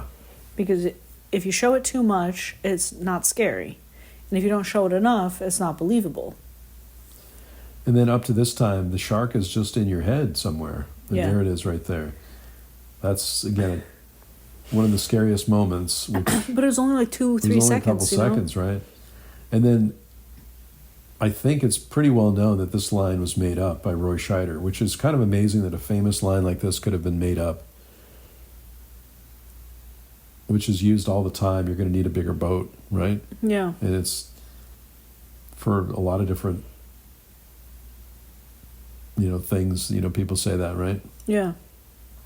I just can't believe that it was an ad lib, essentially. So now this looks like a real shark too. The faraway shots look pretty real. I just feel like when the shark gets pretty close to the boat, it doesn't look as real. But it's okay. You're already all in the story. You've already I mean, also like what, there's other films that like I don't know. I guess I feel like people are a little too critical of the shark because it has to look real. I mean, that looks pretty real. It's not. Right? It's not a real a shark being this big and terrorizing a town isn't necessarily real, right? So do you criticize Godzilla because he doesn't look real? I mean, that's true. Frankenstein looks. Frankenstein's monster looks however he looks. You don't have to worry about it being realistic, right? Yeah. I find it interesting, too, that as we're doing this is the first commentary we've done, watching a movie with everyone, which we're having some fun doing. But the thing I noticed is that the first half of the movie we talked a lot, and now we're just even with the sound off and no music, we're just sort of, I'm captivated by the movie now. Yeah. So we're not saying as much. I get it, and I get a sense that... which is funny. Quint is quickly realizing that he is in over his head. Yeah. He's got these skills. That's a nice shot too. Yeah. Right. But the shark is more than he's used to. But you also get those waves. Like here again, they're fully into their character, right? Brody's out of his element. Hooper's the scientist all the time. He's trying to get all these fascinated by this big shark that he's seeing. Yeah. Quint is thinking about what he's going to do. Maybe he's talking to Ellen, and she's like, "Yeah, what are you guys going to do? Whatever." And he's like, "Oh, we're busy."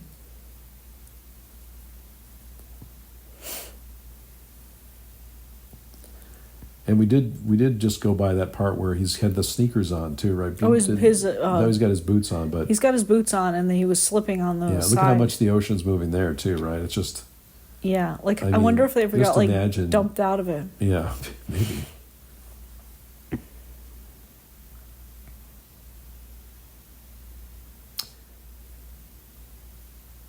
So many beautiful shots. I mean, the cinematography in this is great too. Yeah. Just building all this tension. Yeah. I love the close up again. Another Hitchcock thing too, where you see the close up of the clip where he's supposed to attach the rope, right? Yeah. So you've got the shark coming, and then you've got the tension of Hooper still has to tie off the rope. Yeah. All this stuff happening. Yeah. So it's the movie's really starting to pay off now. I think it looks real. I mean, up to this point, yeah. I think it's real enough. It's real enough. You're right. It looked like Brody has a little mark on his, like a cut on his forehead, which I didn't see before either. Yeah, he got that in the other shot, in the other scene, when the wire broke. It hit him in the head. Oh, okay. And then he said, "You're bleeding. Get the first aid kit." Gotcha.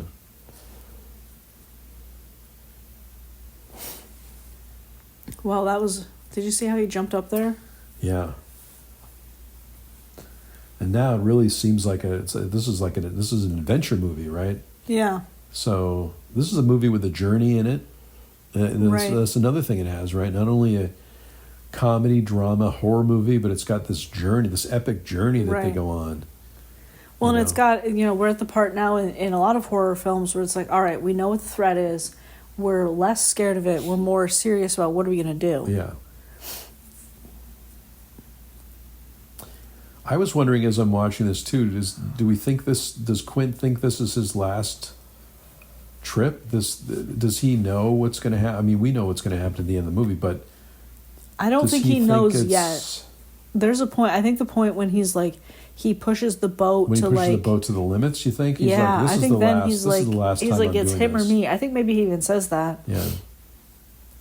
Also, do you get the sense that even though it's not anywhere in the book or anything or in the movie, that maybe this has happened in this community before and they didn't believe Quint? Because he's been doing this all the time. He's been shark fishing because Quint is like one of those guys that's been around a while, but like the mayor is different and all those things are different. So maybe he knows other things. Yeah. You could have like a Jaws prequel about Quint's younger years. Yeah, you're right. It's a good idea. So because they put the barrel on the shark, they're staying out now, right? But they typically were going in before. Yeah. Right. Yeah, that's the thing you would wonder, like, why wouldn't they go in for that? I mean, I guess once you're on the... I think they were going in, and now they're not. Right. Do you think this is on a stage? Because why would you shoot this why would you shoot this part in the ocean? They could just... And again, I don't know. I haven't read in detail about it. Maybe there's another commentary. Maybe somebody knows in the comments. But to me, this seems like this would have been on a stage. But who knows? It could be. But they already have the boat, so maybe it's just in the boat. I don't know. I don't think he would... I mean, this is such a key scene also. Why would you choose to shoot this at night or even during the day on the ocean? Well, maybe it's not on the ocean. Maybe they took the boat into the dock. Maybe it's before they put the boat in the water. If you look through the windows, again, the windows are kind of like they were in Quint's area, where you can't really see what's out the window. Right. So, and this is such a fun little scene that gives a little comic relief. But they could have just shot it before they put the boat in the water. Maybe they could. Yeah, maybe they did. I don't know.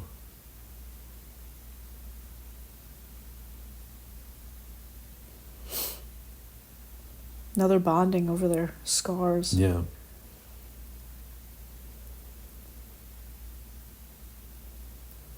I think this was on a stage, but I'm going to... Let us know in the comments if you made it this far in the commentary. Let us know if you think so. I don't remember reading anything specific in the Jaws log about this or other books. It could be. I guess I just think that, like, for practicality reasons, if they have an actual boat that they're actually using, why wouldn't you just use the boat instead of making another set? No, I'm saying this may have been in the... Yeah, this could have been in the boat, but... But I'm just looking through the windows more than I would normally because we don't have the sound on. Right. You could see the ocean a little bit in the other shot with Brody, but I mean, I just don't. Maybe it's not on the ocean. See, there you can see sort of the horizon line, but I don't know. Yeah, but I just feel like if they wouldn't, I mean, knowing what I know about the film and they didn't have a budget and all that stuff, I feel like it's at least on the boat that they have. Probably, yeah. Yeah.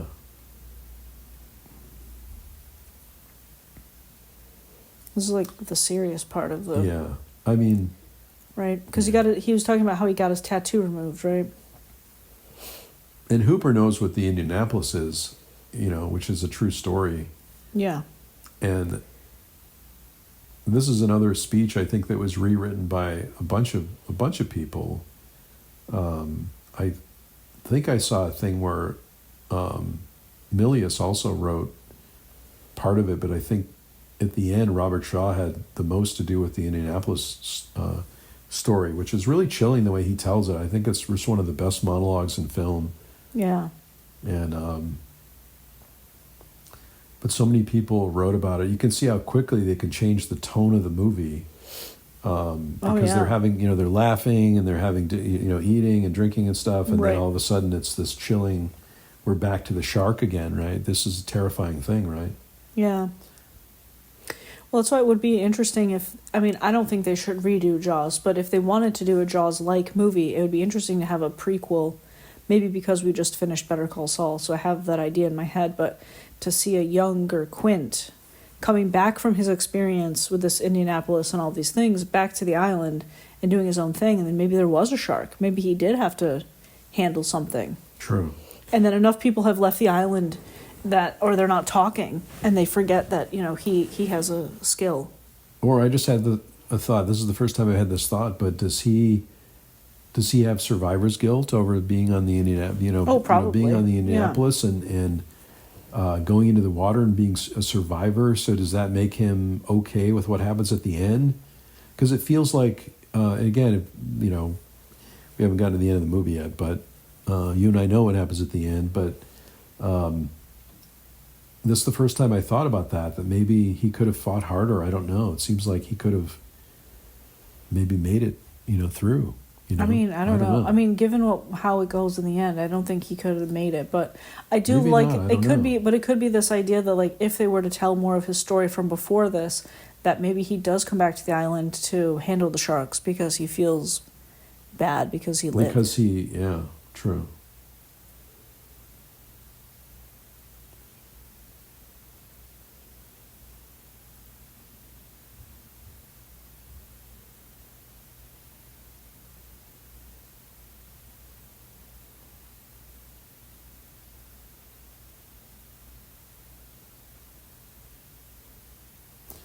I guess watching it like this too, I really look at his eyes a lot. I look at the actor's eyes a little bit more than I would have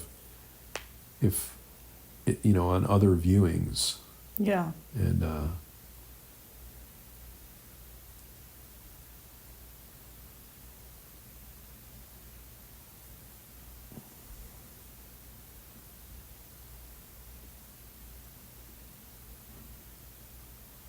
also, like, I mean, he's telling them what happened. You would think that in the town, either he hasn't told anybody that he's been through this, so they don't know. But, like, if they did know, why wouldn't they go to Quint sooner to be like, hey, he knows sharks, Yeah, true.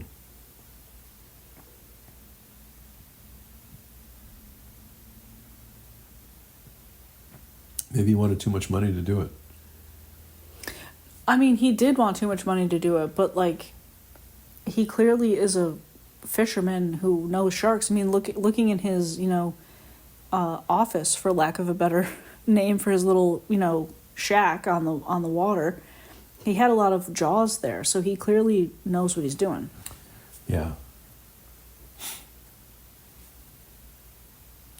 But it seems like he feels guilt about delivering the bomb and also about being a survivor of the whole thing. Yeah. Maybe that's, again, it seems like that's a big a part of his character. I just don't remember I don't remember that coming across very clearly in the book, but it's, I need to reread the book too, so. Yeah, I feel like Quint isn't as directly a character, but I can't remember. I don't think it's been so a while. either. I don't think so either. I feel like that's like part of the way he goes about everything. Because don't forget, they could have, as things start to go wrong with the orca, they could have turned around. They could have gone back in. They're not that far away from shore, right? They could have gotten another boat potentially before he starts to. Well, I mean, I think Brody said something about, like, well, what do we do now? We got one barrel on him, and then they're like, well, we got to stay out because, they think, oh, he's going to get tired, but he doesn't. And then you still got this thing looming, right? Yeah. I feel like there's a few shots, whether they're done during the daytime or not, but that, like, the glowing that's under the barrel, that looks like it was added in in post, right?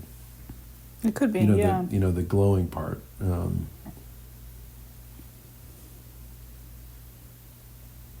mean, this is terrifying that the shark's ramming the boat and it's going to start to have the boat leak. I feel like it gets a little bit like almost like supernatural at this point because like a shark with a vendetta against a boat seems a little. Which we've seen a lot of videos where now I wouldn't think there would be that much water in the boat at this point either, but you've got the horror, the terror of the shark, but then you've got the horror of the water coming in the boat. Now you've got fire. Right. Right? So you've got all these things that are pretty I terrifying. love how he so casually is like, own. hey, put out the fire, would you? Yeah. You know what I mean? Yeah. And Brody's trying to call for help. And so you think, like, why doesn't Quint want to call for help? You know, this is like the start of the way his character thinks. He's like, this is my last voyage. This is the last time I do this. Right. Because why wouldn't he call for help? He ate the light. Terrific. That's funny. This is during the day. During the day, yeah. Yeah. But see all the glowing in the ocean there? Like, why is he firing the rifle at the shark? He knows that's not going to do anything. Yeah. You know what I mean? Well, I think he just reminded himself and everyone else how terrifying it is to be in the water waiting for a shark, right? Yeah, exactly. So now he's like, this is it. And he's just told that story too, so is that a handgun or is that a flare gun? It's a handgun. There's the shooting star, which doesn't look that was added later, I think, right? I think so. I think there's gonna be another one in this shot too. Which maybe it's just there it is. Yeah. It's just meant to look like they could have left that out probably, but this is during the day, right? You can tell the way the water is. It seems like. Yeah. And of course, we're back to the day again here too. So we've got looks like about a half an hour left, which is amazing. I can't believe we've talked about the movie for so long. This is a fun scene though, where they're all in the I mean, again, getting the water out and fixing things and. You make the audience tense, you give them a little relief, and then it's back again, right? That's basically the way it goes. Which is another, I think, part of Hitchcock films too, but there's a little lighter moment and then it gets tense again. And look how rough the boat is right there. Yeah.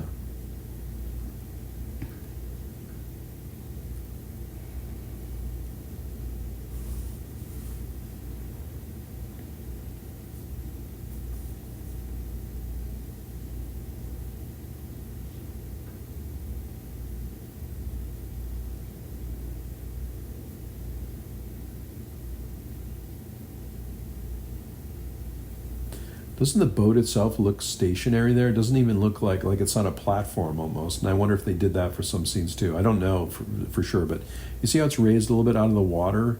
Yeah. So it's like almost like on another thing. I don't know. I don't think they did, but it just almost looks like that. I think it's just like the shape of the boat. Oh, it could be, yeah.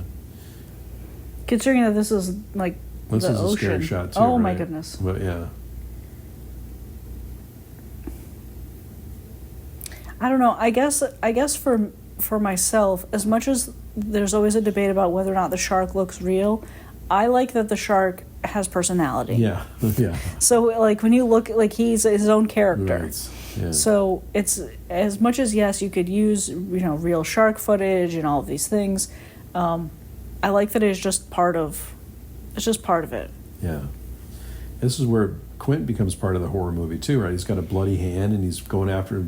It's like The Shining when he beats up the radio. Right. Yeah. They're like, oh, what's happening here? So he's having a meltdown of a different kind.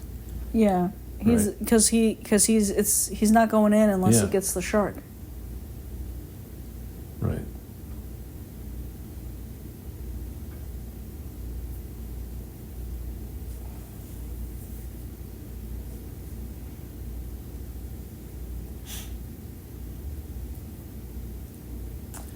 Yeah, I guess with the sound off, I think the shark's a lot more realistic in this viewing than it has been in the past, because that's what it seems like to me. It seems a lot more realistic, but yeah, you're right. This shows a little bit more personality, right? When it comes out, when it's like it just like lifts its head out of the water. Yeah, and like his eye and everything. Yeah. Like I know it's okay. Yeah. I know it's fake. But still, it doesn't look as fake as you would think. There are some shots that look more fake than other times, but it's not like you could see foam. Yeah, it's exactly, not like exactly. Oh, that's a beautiful shot too, with the barrel going through and the So again, some really creative shots here. I thought they had two barrels on them at this point, but maybe they did. But I don't know where. There's two barrels missing. I don't know. Did they take that other barrel off of him? I'm not really sure there, but no, I don't know. I think they get two, and then I think they try to get three. It's a nice shot too. There's just a lot of beautiful shots in the movie. Look at how fast the boat is going too, right? Yeah. I thought they were going back into shore, but I guess no. I think the plan. I think like when he's talking to Mrs. Brody on the radio, they're supposed to come in, but they don't. Yeah.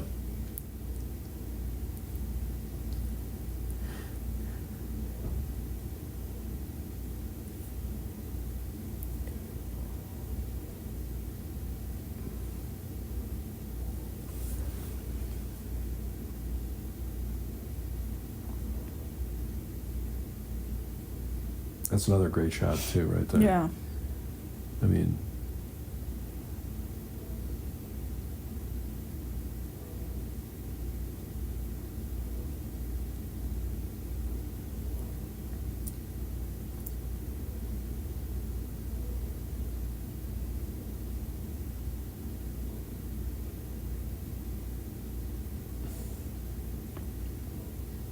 that was pretty cool. It's a good shot, yeah.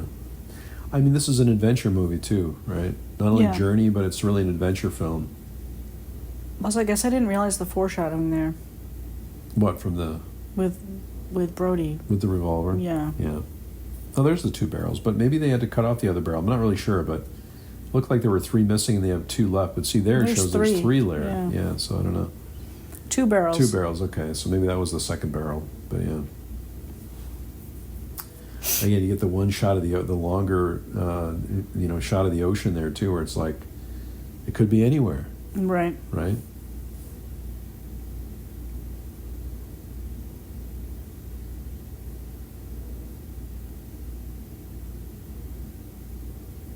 Plus, like, creatively, it's hard to show how big a fake shark is without showing you the shark, right? We've seen it here and there, but the idea of, like, he can't, there's 2 barrels on him and he's still seems fine, means he's really big. Yeah.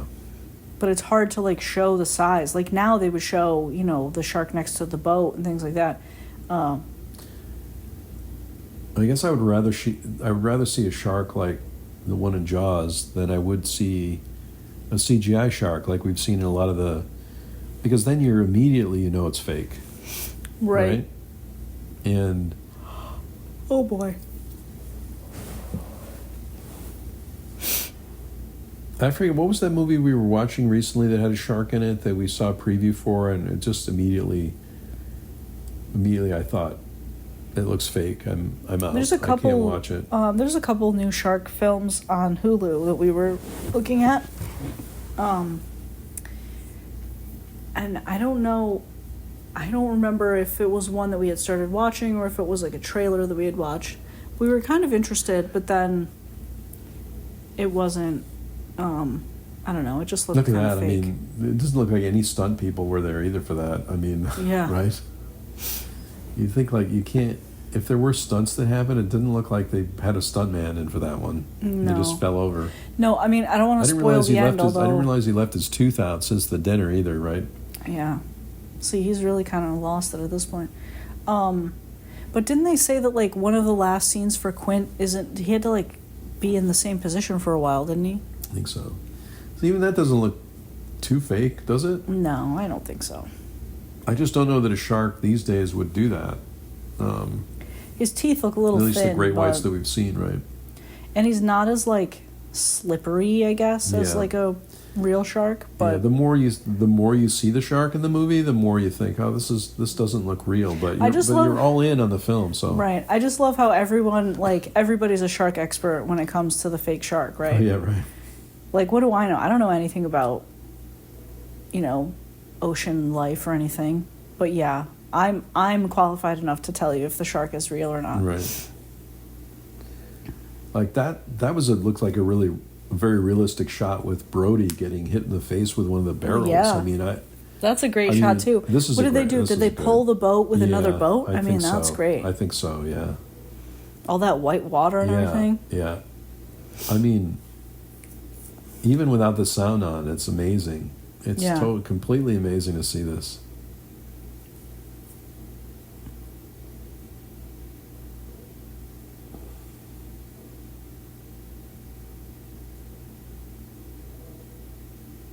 When you think about how many takes they had to do for this, and how many, right? And the boat itself is starting to disintegrate. Yeah, like it's cracks, right? And it's got water. You've got water coming in it, and so the engine's pretty much dead, and they lost their cleats and 3 barrels. 3 barrels up, so.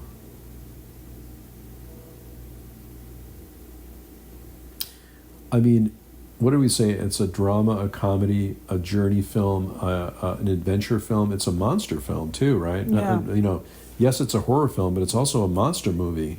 Yeah. Right? It's got all those things going for it. Yeah. Conveniently had a still ocean shot for that shot of the machete. Yeah. And yeah, I mean, I think it gets to be a monster film when like the shark is literally attacking the boat. I mean, exactly. Right.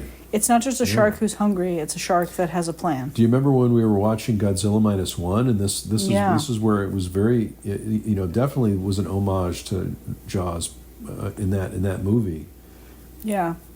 Well, I think both Godzilla and Jaws, I feel bad for the creature because they're just trying to live their little creature life, Yeah.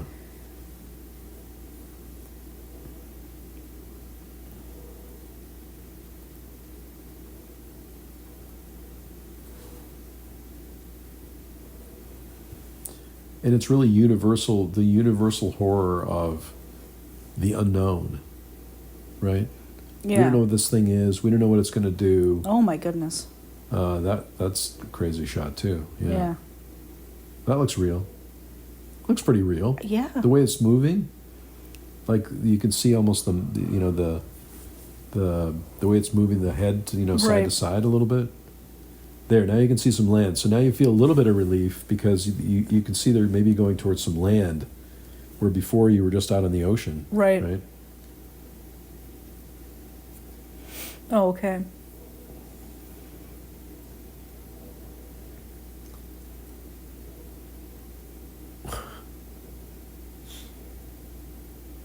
Now the shark is chasing the boat, right? Yeah, I mean, like the shark,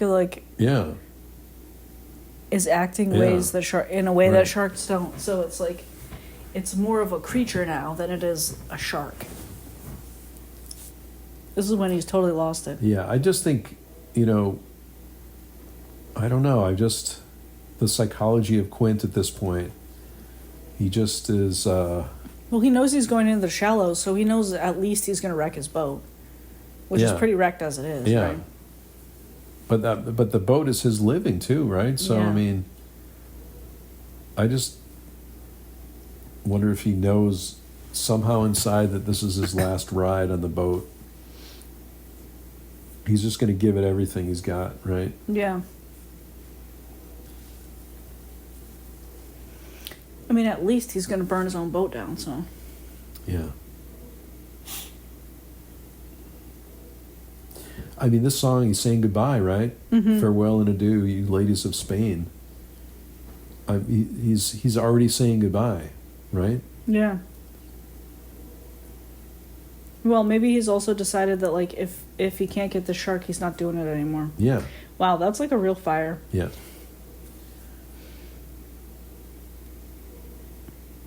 You've got these, like, that's a lot of water. Explosions and everything, which is, again, looks so realistic. You wonder how they would do it without. I'm sure they had stunt people on this, but it doesn't look like, you can't see anybody that looks like they were a stunt person on the movie, right?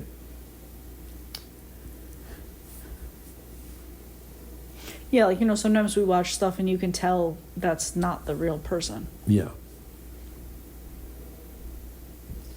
I love the tense instrumental music.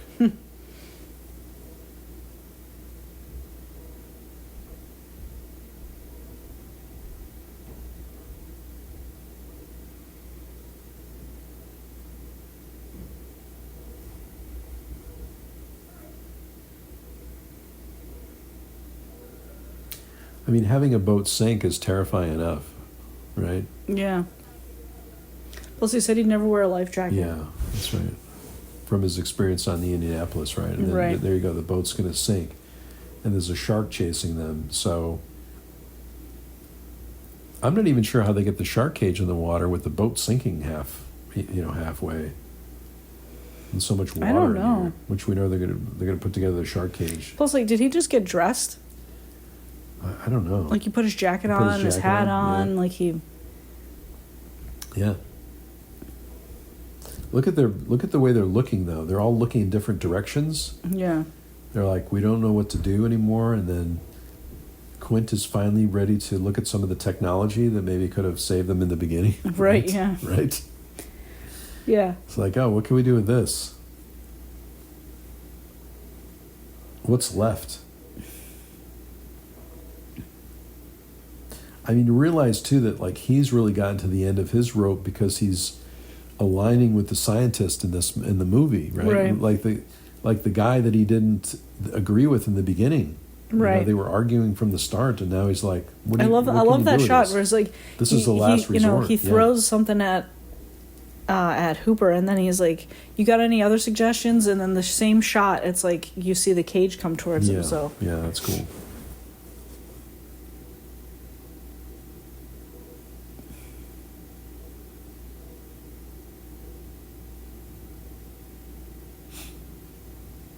I was remembering in Jaws 2, I think when Brody is coating his bullets with whatever. Oh yeah, he's like dipping them or painting them or something. He's putting something in the bullets, similar. It looks like what Hooper's doing here. Yeah.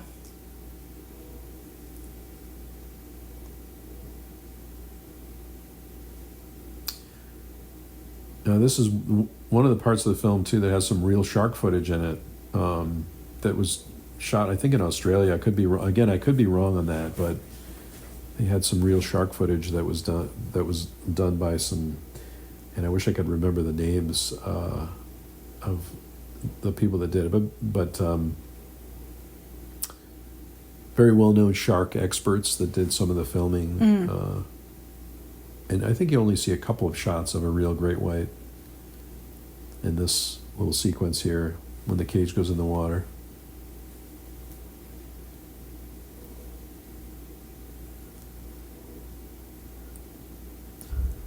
I mean, watching the movie Jaws for me when I was in high school, I remember I did some scuba diving myself. Yeah. And I probably developed an interest in scuba diving because of this movie.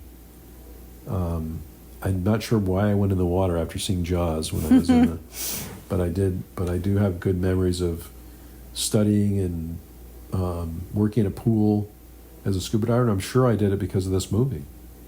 Yeah.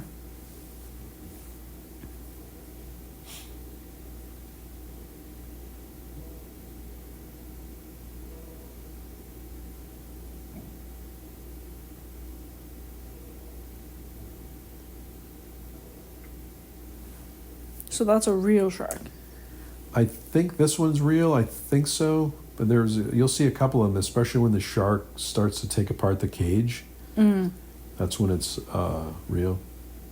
Or one of the shots. That's not a real. But that's real. Yeah.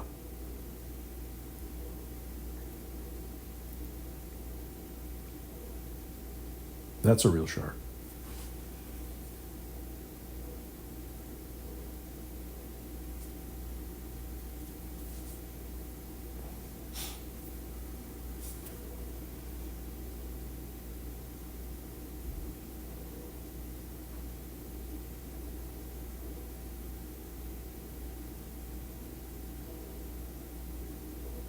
There you go. That's fake. Yeah. Yeah. Yeah.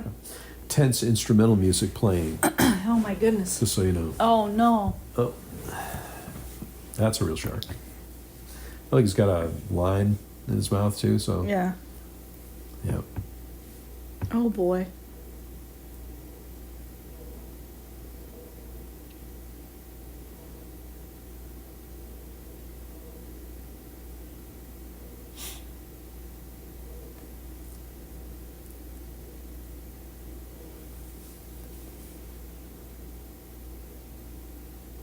I mean, it's really amazing they got the animatronic shark to do all that too, right? I know, Even to come to the cage and do all these things. I mean, that seems like It still looks realistic. Yeah, it does. It doesn't it look... is terrifying. If you've been through the whole movie, yeah, you're, like I said, you're all in at this point, right? So I mean, it looks like a giant shark's trying to eat him. You wonder how he even gets away from the whole, how he even gets out of the cage, really, right? Yeah. Because it looks like the shark gets right up close to Hooper, but it backs off, I think, enough for him to get away. Well, plus, like, is the blood from the shark, or is that from? That's from the shark, yeah. But then I guess he goes out the top. Went up he goes out the top. Yeah, that's right. Now that's a real shark right there. That's a real shark. That's a real shark that's getting caught in the line there. Oh my goodness. Yeah. And he hides. So at least I guess for right now, Hooper's alive, right? So that's real too, right? Oh yeah. Nice. You're at the water line again, right? Yeah. Nice transition to the boat. To the getting boat, pulled onto one side. Yeah. And this breaks. That looks real too. Oh my gosh! Watch out. They could have get killed right there.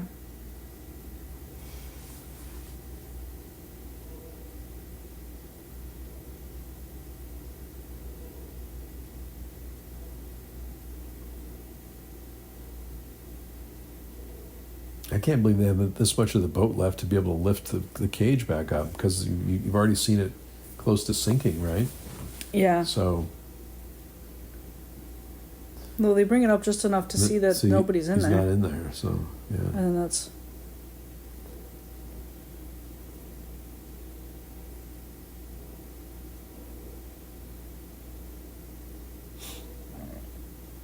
I mean, that's classic. Oh my goodness. Right there, right? That's a classic. Yeah. There's the classic scene too. So, and this must have been terrifying to film for Robert Shaw, I'm sure. Yeah. Oh my gosh. Yeah. I mean, look at him hanging on, and so even though you're seeing the shark, I guess it looks like he wants to hold on. He doesn't have much of a chance, and then right into the mouth of the shark. And then this is like is this like a sort of like a Moby Dick moment too with the whale? I don't know. I don't know. I didn't get too into that story. I don't know. This is pretty believable. Yeah. I mean, this is the horror movie. Definitely. I mean, imagine filming that, It's pretty... Oh my goodness. That would be like the scariest part right there. That's scary right there, yeah. Like, what if something went wrong and he couldn't get back up? I know. And there goes the boat. And then this is terrifying too, because Brody doesn't even like being on the water anyway. On the water, yeah, exactly. And now he's trapped in a boat. Yeah. And the shark's still coming after him. Coming through. Look at the eyes, and you got the doll's eyes, from the... Yeah. And then, of course, you had that clue from earlier, right, when Brody knocked over the oxygen tank, so he remembers that it's explosive. Right. Right? So... I don't know if a shark can back up like that either, but that's the other thing that makes it a little bit... Can sharks swim backwards? I don't know. I don't know. I think... This is like, the boat is really sinking right now. I know, it's really sinking, right? Yeah. What if you mess this up? Like, we can't cut. The boat is sinking. The boat's actually sinking. And you're not sure if Hooper's alive at this point. We have menacing instrumental music, not tense now. We have menacing instrumental music happening. Oh my goodness. Right. I don't know where he finds the rifle. Was it just on the... I think it was just up there. It was just up there. Huh? Yeah. Yeah. Now, adventurous instrumental music. When you have the subtitles on, you still know what kind of music's playing. Yeah. And there's the darkness of that's the interesting thing I've seen before too, where there's a few shots of just the ocean. Well, and they also talked about how earlier they talked about how you can be bit within like 3 feet of water, 100 yards from shore, and like in that other shot when he was climbing, you could see the shore. Yeah. And so it's crazy. Like there could be people watching this happen from the shoreline, and they can't do anything. Yeah. And then what? He pulled that down. It's stuck. Stuck. I love the scene where he's like lining up, and then he gets closer and closer to the water. Yeah. I mean, what an end to a movie, right? I mean, yeah. You're not sure what's going to happen, but it's really chomping down on that oxygen tank there, right? Yeah. So, I mean, when I first saw this, I hadn't read the book or anything. I don't think I'd read the book, so I didn't really know what was going to happen, but one of the best endings of a movie ever, I think. I always think about, like, how do they get, like, all that stuff out of the ocean? Yeah. It's like, oh, he took care of the monster. I always remember too the music is the same as at the end of Duel, which is Spielberg's TV movie that he did with Dennis Weaver. When at the end of Duel, hopefully not spoiling it. I'm going to spoil it. The truck there's a truck that goes over the side of a cliff, and they use the same music as they did for this. Yeah. When the shark is going down.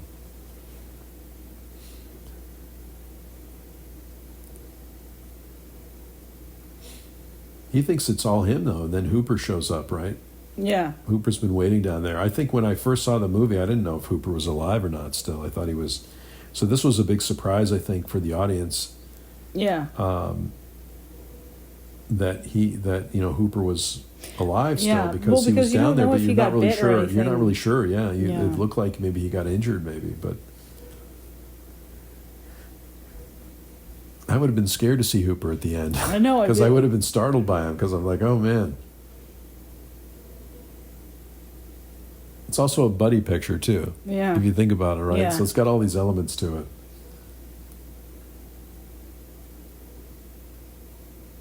I'm sure they were just happy the movie was over. Yeah. Wherever they filmed this.